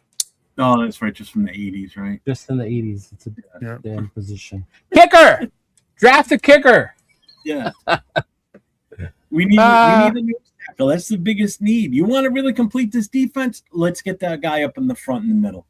And I know people are like, well, we got Pagese, we got this guy, we got that guy. I want a guy that's played that position, knows what the fuck they're doing.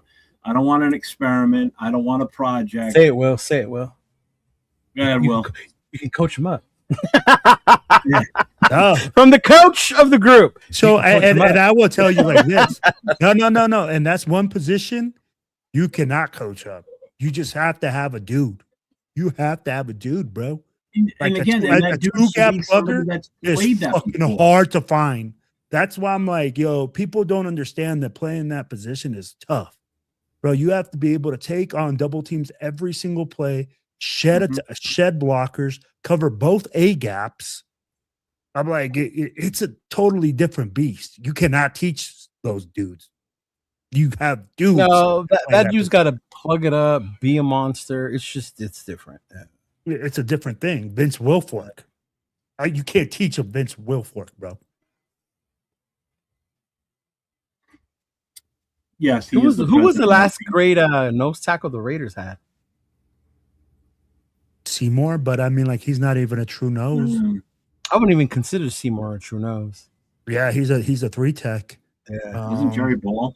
Wasn't Ball? No. Jerry Ball was a big dude. Yeah. But he wasn't a 0-tech, Jeff. I'd be like, we never used him as I know, I'm trying to remember. Off the top of my head, I couldn't even tell you. Come on, Arnie. Ted Washington. That was a good one, Wayne Chuck. Ted Washington. Laki Tassi. We're just trying to put Laki Tassi anywhere, aren't we, nowadays? Yeah, really, right? We're just forcing this guy. We're trying to find a spot for him anywhere to get him. Yes, Louis, I am the president of the Black Hole Inland Empire. Yes.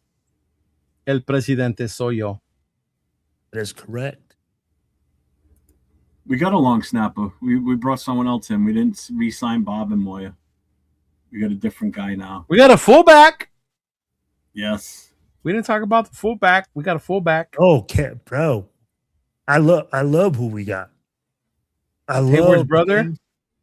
No, I don't. Yes, it's Hayward's brother, but I love the ability that he has. And another He's pass versatile. catching fullback.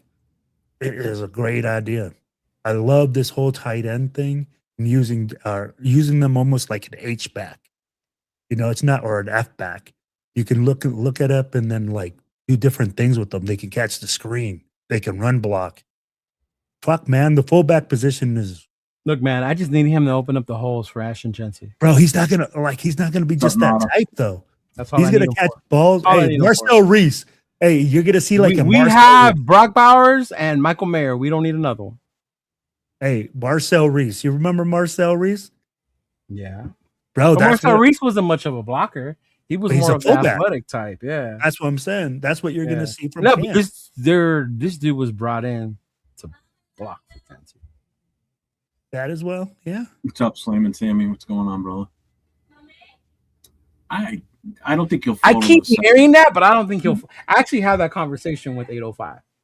I think it's going to be if somebody really wants to take a chance on him. But my thing is, it's a broken bone. It's not like severe ligament damage or, it's a bone's going to heal and he'll be ready by the time training camp kicks around. That's what 805 told me. He told me the same thing. I'm not worried about that. I'm more worried about somebody that's got a questionable. Hamstrings always seem to come back no matter what. First of all, any like ligament type damage, like if it was like look at Tyree with the Liz Frank issue, or if it's some sort of like a degenerative knee issue where there's ligament damage that just isn't getting repaired, and I'm not worried about a broken foot. I'm gonna have to talk to my team doctors, make sure he passes my physical, or we make that assessment. Oh, you think it's funny to bring a man over and his family and just have him sitting there? No, you know that. You're bringing that up so you can joke around. That's hilarious to you. Oh, Darryl Russell. Only you, Cheeto. Man, Darryl Russell. Hey, so I love the fact that you sent that over to me, Cheeto. The Rush podcast, guys. If you guys didn't hear it today, is a must hear. Lots of great information that came out, man.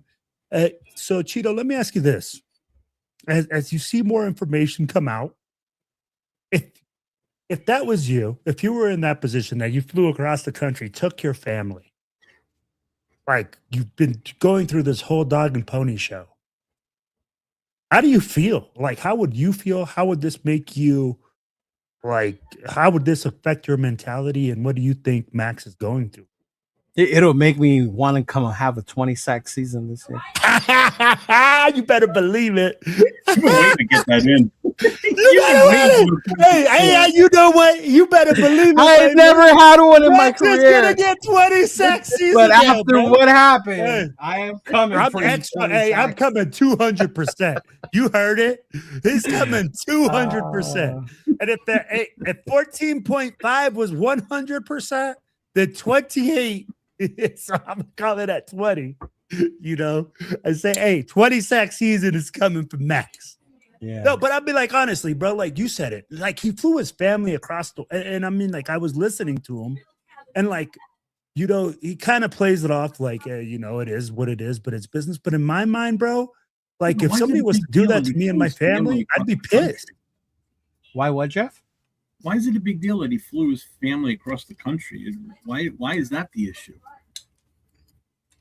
They went on a little trip. No, Jeff. Hey, Jeff. So if you like, you know why I love this part, and this is why I love doing this, because this is where you can see the difference in our generational stuff. Because I can see why Jeff is saying that. Like, so what? It's part of the business. Yeah. You came with me. We came back home. You didn't die. We were in Baltimore for less than a day. You're okay. Will. No, on the other hand, no, you are disrespecting me. If everybody feels that his family got disrespected, then who do you blame? You blame the guy that brought the family with them. Should have just gone out there as a single person trip. Just take the trip out there. Go do your physical because Jeff, there's a chance you might not. The team is telling me to bring my team in the first place. I don't get it. Why is it an issue? Let me tell you like this. Hey, if the team is telling me that they're going to sign me, that they're going to bring me in. I love it. And I'm a family man. Do I just like, bro, it's natural for you to want to bring your family to sign your contract, to see there and be in that moment with you. You can't sign the contract until Wednesday anyway. So what's the difference? So you're gonna fly, so your family could be there, or I'll be like, you're gonna fly them in Wednesday morning. Look, man, and have your you're kids? asking the wrong man. This is the man who left his wife outside of the stadium while he was in. Oh damn! Right, and it's no shade. It's no shade. I understood the situation. It was what it was. Only one of us can get in, babe. I'm going in. No, but for me, I'm like, yeah, I draw the line at No, at you LV, involving he my is family. serious, but that's our guy. That's how our guy Jeff is. Boo-hoo. Yeah. Sorry. And I'm like, I think I'm in between both of you. Like, I understand what Will is saying, but I also understand Jeff. Like, if it's part of the business, it's part of the business. You know? Exactly. I had a friend who moved his family all the way to Texas so his daughter can play basketball, and he was back in Southern California a week later. You know, shit just didn't go the way it was supposed to. Yeah, it's just the way the shit happens sometimes. So Yeah. I'm going to put a couple of things up here for us real quick. So we got Coach saying Jeff's my kind of guy. And he goes, I suspect Jeff isn't a mama's boy either. I'm not either. You're absolutely right. First of all, I'm an only child, so I'm a fucking spoiled little brat. I always get my fucking way, and I don't give a shit. Okay? Yeah, Ask Dawn. Yeah. So it's either my way or no way, as far as I'm concerned, when it comes to certain things. Oh my And God, not for Bueno's nothing. comment. Bueno's comment. Go to Bueno's comment before you keep going. No, I didn't drop him off in the slums. You left them. I left him behind in You left them Providence when we behind. were going to Brockton. Yes, that I did too. Jeff, what And I happened? felt with Nick? bad He for didn't about make it on time. that long. Right. No, I'm kidding. I felt horrible that I left him behind because Yeah. I honestly thought he was on the bus. I could have sworn it was him sitting in the back of the bus. This motherfucker, But like, anyway, where everybody go? well, first of all, he wasn't even at the same spot that we were supposed to be picking the bus up. He was at a completely different spot, like 4 blocks away. 2 blocks away. I look at it this way. So if I'm going to be going on a job interview, because basically that's what this was. No, it wasn't a job interview. No, they traded for you. There's a difference. Yeah. Whatever. Job You're interview doing a would be meet- showing up because you're a possible free agent. That's different. okay, but you're doing Yeah. a meet and greet basically with your Okay, new meet team. and greet. Like, hey guys, I'm here. I'm your new It's player. a team thing. It's Yeah. a you and the team you're going to's thing. Mhm. Why are you bringing the family? Why do you have to? Are you going to? Why? Again, don't sit there and then cry foul and say my family was disrespected. Then why'd you bring them? You didn't have to bring them. You could have flown out there, done your physical, sign whatever you need to sign, whatever, and then you fly back to Vegas because it's not like you're gonna stop practicing that day. Fly back to Vegas, be with the family, celebrate, and then when you're ready, hey, we'll all go together. We'll go to Baltimore and we'll do this big thing on Wednesday when I can come in and finally sign everything, and then we'll do it then. Jeff, did you watch the clip? What clip? The one I sent in the group chat. It won't change my mind if that's what you're thinking about. Okay, I'm not saying it will, but if you would have listened, I mean, the thing about Baltimore the said, GM no. ridiculous. Baltimore That's told him, bring your family. We'll fly you over here. If the company pays for my family to play, hey, So you're- it's not like I get what you're saying. Family's ticket. I get it. Yeah. But But- they're telling you, hey, bro, bring your family. We're gonna make a thing out of it. Let her meet the city. Let her see the city. Like, yeah. No, but I get what you're saying. Like, yeah. But I think it's like, and this is where to what I was getting at is like when you think about players like him, or what I would think players like him, like Kobe, Michael, whatever, right? With that mentality. I used to think Carr, but then I realized Carr didn't have the Mamba mentality. It was just a little different. But they make stories in their head to make themselves better. And I think that's what he's doing with this. He's making it a bigger disrespect thing because it's going to motivate him to go get those 20 sacks that Will wants him to go get. You know? He's doing that so that he can go get those, those run stops and tackles for loss that I want. You know, like just that motivation that not that he needed it, but you make up shit in your own head to motivate yourself. And that's what he's saying. Tacos for loss, not tackles. No, tackles. Yeah. It sounded like you said tacos for loss. But that's what he's, I think by saying that, that's what he's doing to himself. He creates that narrative for himself. Yeah. Jeff never took his kids in. Dude, why was that game his son's first game? And how old is your son? Say that again? How old is your son? 31. Wasn't that his first NFL game? Yeah. Yeah, see? Jeff didn't leave him outside in the parking lot. No, but he took him in. It only took 31 years, but he took him in his first football game. We drove, trust me, when they were younger and he was doing karate all the time, we used to have to go up to New Hampshire. It was like a 4-hour ride. We drove up there one day. It was God, not a 4-hour ride. It was, but in a snow blizzard, it turned into like a 5-6 hour ride. It was horrible. The roads were all icy. It's all mountainous. So you slide off the hill. It's not a hill. You're going off a fucking cliff. So I took my kids places. Trust me. Hey, I've taken them to New York City. We've gone to DC. We've done a lot of shit. So you hear that, Big Luck? Yeah. So Jeff is so glow. Leo was LA riots, but in the Navy. Will was wishing he knew what happened before he was born. I don't know. Y'all right? Or what? I'm confused reading it now. I am LA riots, and I was in the Navy, so that part was right. I don't know. Can you imagine drafting Caleb Williams in the second when the guy wasn't sporting a boot and we just dealt with? No, I don't think he means Caleb Williams. I think he means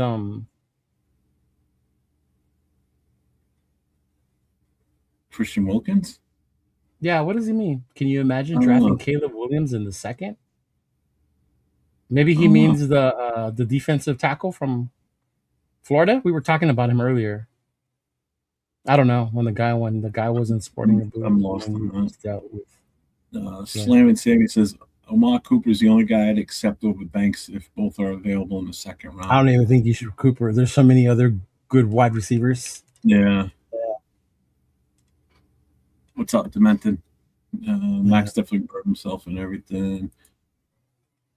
Do you guys trust his knee? I don't know. What's up, Michael?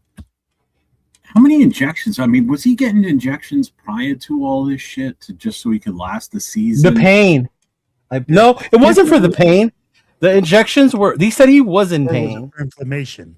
It was the inflammation. The inflammation. Yeah. But is anything that whatever it is that they put? I mean, is it stuff that could cause it to be degenerative? Like I'm sure that it's going to all be degenerative. It seems like it's getting worse every year. It's not getting any better. That's for sure. Yeah. But I mean, is it something that's causing the need to, regress? Here's my thing. He's needing these surgeries, and I don't think Max Crosby will play past the age of 34. Most defensive ends like that don't. 34? Exactly. Oh, Jesus, yeah. That's really so. I'd be like, if we're really looking at Max Crosby, we're saying till 32, right? Probably max, I think. Yeah, max, right. So will that knee last the next 3 years for him to be able to play at a really high level? Is the real question. And even at 32, I'm thinking of like a Charles Haley type role where you come in and you just have one job, right? And you're coming on third down type shit. Like, yeah. Mm-hmm. So that's the honest question. And can it last 3 more years? And then not the way he plays, though, because he plays so intense. I'll take some tacos for last. I had tacos today, actually. I had carnita tacos for dinner. What's up, G-Fam? You limit his reps, and that's another thing. I think in this scheme, you can limit his banging. I don't even think you have to limit it, but now I think less pressure will be, and I'm the one who has to do everything because you do have other players here with you now. Yeah. Yep. Yeah, we'll see. Yeah. I'll be like, bro, he said it when he went to freaking the Ravens thing. He's like, man, I showed up on Monday and it was like, bing, bing, Raiders make this move. Raiders make this move. Raiders make this move. So I'm sure, man, when you see all that, when you see everything that's going to come into play, I'll be like, it's going to alleviate a lot of the stress that he's going to have. I'll be like, just look at the amount of reps that he's played these last couple of years, bro. I just really think they're going to have to address that to him to play at least 80%, to drop down to 80%. 80% is still too much, I think, if you ask me. I get what you're saying. I'm like, but him, like, you got to remember, this guy is going from 100%, Jeff.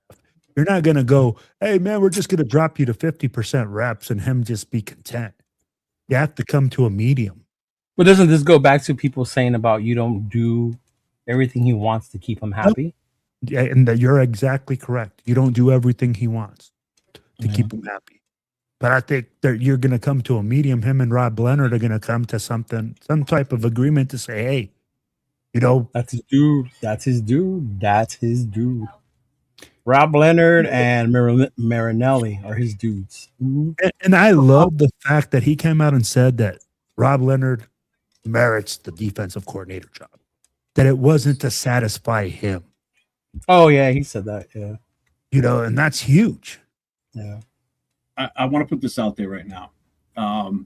Anybody that's in my channel, okay, if you have not subscribed to Leo, Cheeto Linus, or to Will, Silver and Black Podcast, I want you to go over to their channels right now.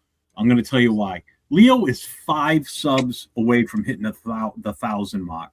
I want to see him hit that 1,000 before the night is over. Yeah. He's 5 away. So if you have not subscribed to Leo, get your ass over to his channel. If one of the mods can put the link in my channel for Leo's so you can get over there to him if you haven't already, sub to him, like for this show. And then Will, you're hit coming up on a milestone too, brother. Will is 59 away from 500, which is the first mark he needs to hit to get monetized. So if you haven't subscribed to Will's channel, get your ass over there, subscribe to Will's. Stay on their channels. Don't come back to mine. Stay over there and get them over there. I want to see Leo hit that 1,000 mark before we get off the air because he's that close to it. All right. Well, thank you, Jeff. Yes, sir. You both deserve it, man. Have you been working on your watch hours, Will? I believe so, because ever since I started doing this, like live stream with you guys. Yeah, once you get close to the 500, that's when I started working on the watch hours. So. Yeah, it just starts going up, and I'm like, hey, I'm just blessed to be a part of this, right? Like I tell people, man, I'm like, I'm just enjoying the ride. I really don't know much about the YouTube thing.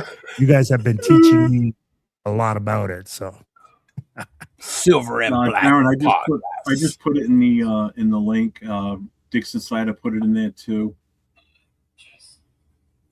So I just want to see you guys. I want to see you guys hit these marks. To Leo especially. All right. So the links are in there on all channels for Will too. So, hello. Yeah. Now. Steve, he's funny, man. Big Wig is funny. Thank you. I like him. He's fucking hilarious, bro.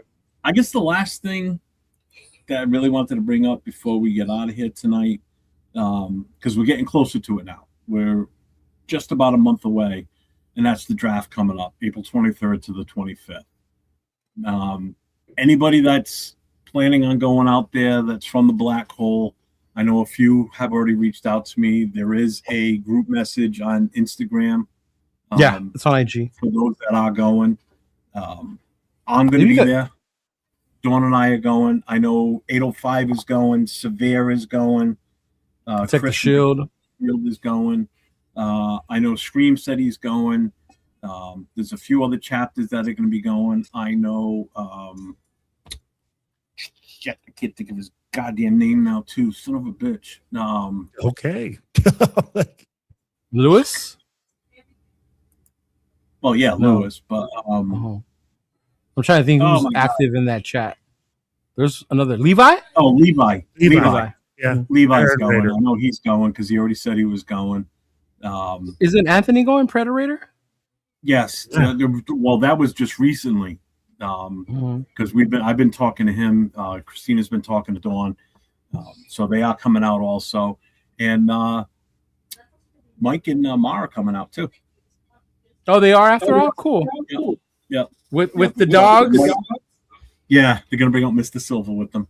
I talked to Mike the other day, and he's like, "Yeah, get all the information over to Mom where you guys are staying and everything." So they're gonna. It looks like they're probably gonna be staying at the same hotel we're in. So we'll be over near the airport. Mm-hmm.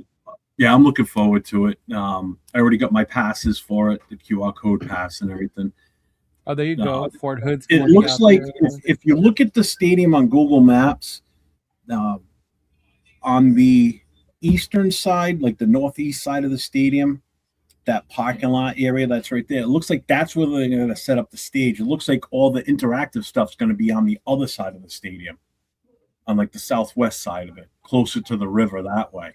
There's a casino right next to the stadium, y'all. Yeah, there is too. Literally. So I'm looking forward to it. It's going to be a good time. Dawn and I are driving out on Wednesday, so we should be out there mid-afternoon. There is a meet and greet that Wednesday night. Bring that up here real quick. It is at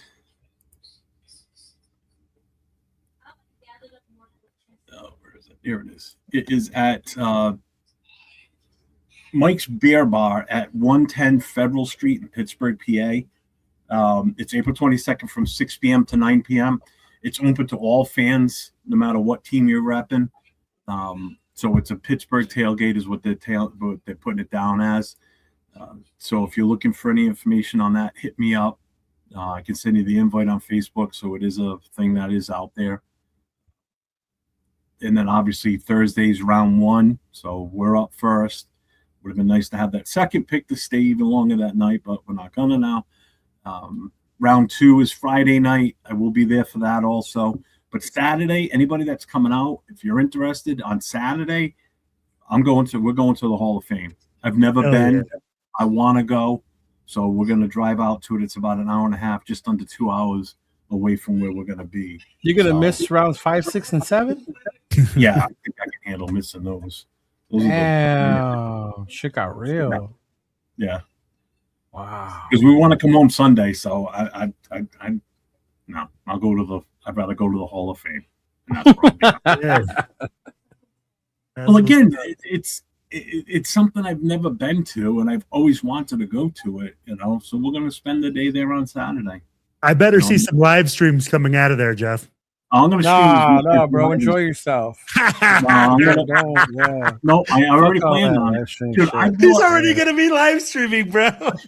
I bought an extra battery backup. Look at this thing. It's the same size as my cell phone. That's how big this battery backup is. Okay. Oh, you're so old. Yeah. So I bought another battery backup. I actually bought a gimbal that will attach to my selfie. Nice. Tripod selfie stick I have. So I upgraded a lot of shit this past week. He's gonna be that guy. Don't walk in front of my camera. No, I'm not gonna do that. Go around my camera, people. Recording for the NFL right now, guys. Excuse me. NFL credentials. Right? Oh my Lord. Come on, people. You gotta sign up for Leo's channel, man. I will be in I will be at Wrestle. No, that's the weekend after. That's WrestleMania, huh? WrestleMania. Yeah. When's WrestleMania? The weekend after that. Wait, the weekend before. No, weekend before. Weekend before. My bad. Yeah. Oh, so I'm glad if I said that. So when you land in Pittsburgh, y'all, in the airport, they have this memorial, I guess you call it, of the Immaculate Deception. When you walk by that motherfucker, curse it. Right? If you're going to take a picture with it, flip it off. Let people know the deception that it was. My best friend growing up, now we're both Raider fans, and we've known each other since we were 5 years old. And he does a lot of travel for business. And the first time he had to go to Pittsburgh, he had somebody take a picture of him standing next to that statue. And what he did was he was standing there and he was doing this, like waving off, no play. He's really? In front of the statue. Yeah, that's what I'm talking about. Yeah, I went, and then me and Trona looked, and we were, because you go down as you're exiting, and then we stopped, and we looked at each other like, is that what I think? And he goes, yeah. And we're like, oh, hell no. Oh, yeah. Mm-hmm. That's an influencer now. Yeah, we'll be there a little bit after you land 8:05. So hopefully, I want to leave at like 6 a.m. It's like a 9-hour ride, 10-hour ride for us. Jesus, that's a long drive. That's like going from here to up there with these fools. To the bay. Yeah. Mm-hmm. Move, I'm important. Yeah. Fuck, get out of my way, bitch. Let's see. Leo and Will just have to hit me up directly and let's subscribe.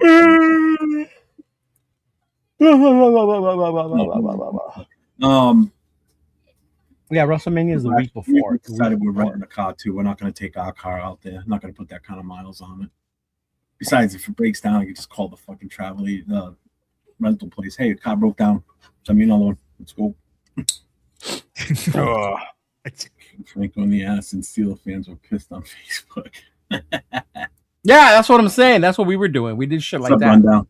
Rundown. What up, my guy? Rundown. Raider Rundown.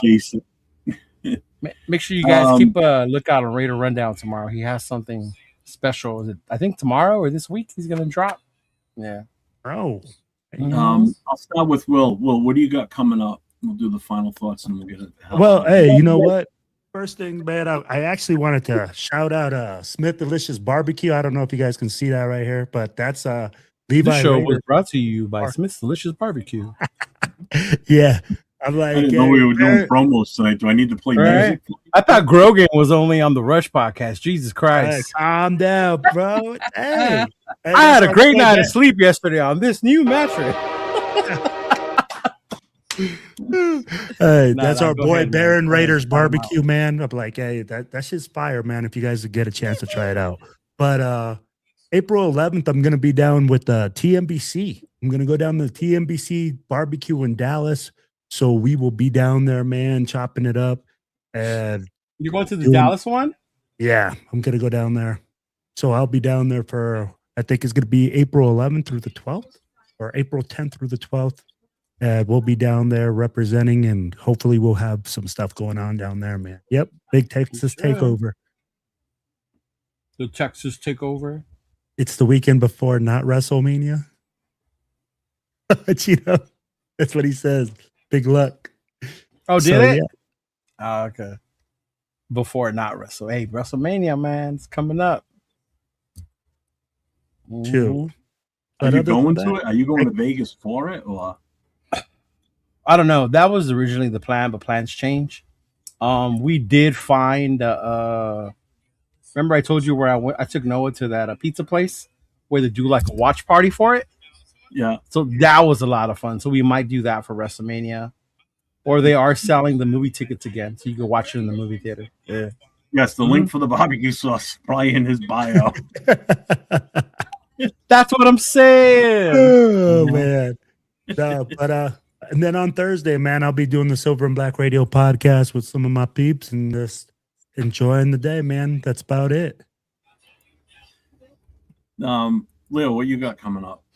Well, tomorrow we have the Raider Connection show with myself, Jeffrey, LV Raider 10, and Jay.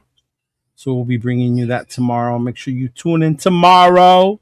Right? Make sure you tune in tomorrow. For that, of course. This week or no? I don't know. I haven't hit him up. What happened to this week's guest?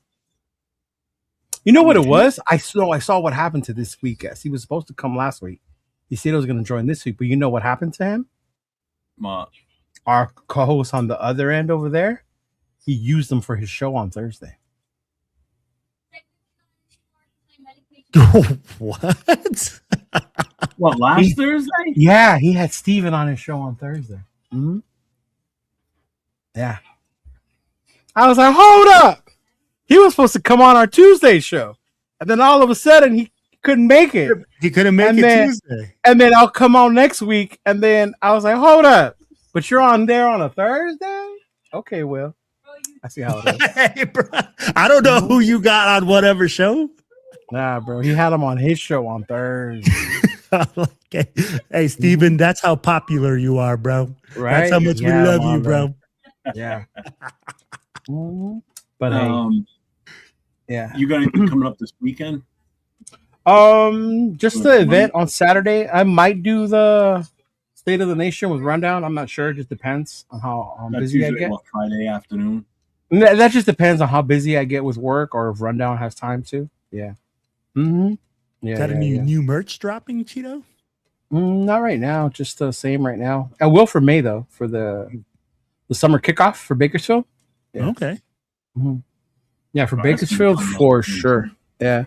Mm-hmm. That's gonna be coming up soon again too. They added a special celebrity to that lineup. I don't know if you guys saw, but he plays Hector on Fast and the Furious. I don't know his actual actor name, but if you guys know Hector from the movie The Fast and the Furious, he's gonna be the MC, I guess, or whatever, for the summer kickoff in Bakersfield. Yeah. Mm-hmm. Yeah. What's his name? He also comes out in Training Day. Yeah. I know him by Hector El Gato. That's what most people know him as, Hector. Yeah. He's running spoon engines on the Honda Civic, all that bullshit. Like, Oh, is he the one that runs runs the shop? Yeah, he's the one that runs the shop, like the Mexican, like kind of gangster guy. He's like he's the Mexican that doesn't know Spanish. He's I have a last name, but I can't pronounce it. Dude, he's the guy from Bruce Almighty that has the monkey fly out his ass. Yes, him. Yes, him. Yeah. Oh, the monkey go back in his ass too. Yeah, that I forgot about Bruce Almighty. Oh Lord, yes, yes. As far as me, yes, I'll be on tomorrow night with Leo and Jay from Just Raiders Baby and LV Rated 10. Make sure that's another one. Make sure you get over the LV Rated 10s and Just Raiders Baby channels too. Make sure you show the love over there. We'll be on tomorrow night, 10 o'clock Eastern, 7 o'clock Pacific. Then Nate and I will be on Thursday night, Raiders Coast to Coast. Friday night, my No Huddle, open to all 32 NFL teams. It's a live call-in, phone call show. And then Saturday night, myself and Jason Downs doing the Raider Nation voices. That apparently doesn't last that long because I hopped on and you guys were off already. 2 hours, man. 2 hours. Yeah. 2 hours. That's it. No more of these marathon shows. I'm done with those. Just gets to be too long. So. No, wait. It was Friday I hopped on and you were done. And then Saturday I caught you and Jason at the end, I think. Yeah. But nobody called in. Nobody was calling in. Did anybody call in after all? Oh, yeah. Yeah, I think, let's see. No, but that Saturday, they were like, nobody's calling. It's because Jeff doesn't have the line on sometimes. So. No, I tried. After like 15, 20 minutes, I'll turn it on and I'll make the announcement that the line's open. Yeah. I had more phone calls on Friday. Friday was killing. I had 1, 2, 3, 4, 5, 6, 7, 8, 9, 10, 11, 12. I had 12 phone calls on Friday night. Saturday, what the fuck was going on Saturday where people weren't around? 2, 3, 4. Nothing. Something was going on Saturday. I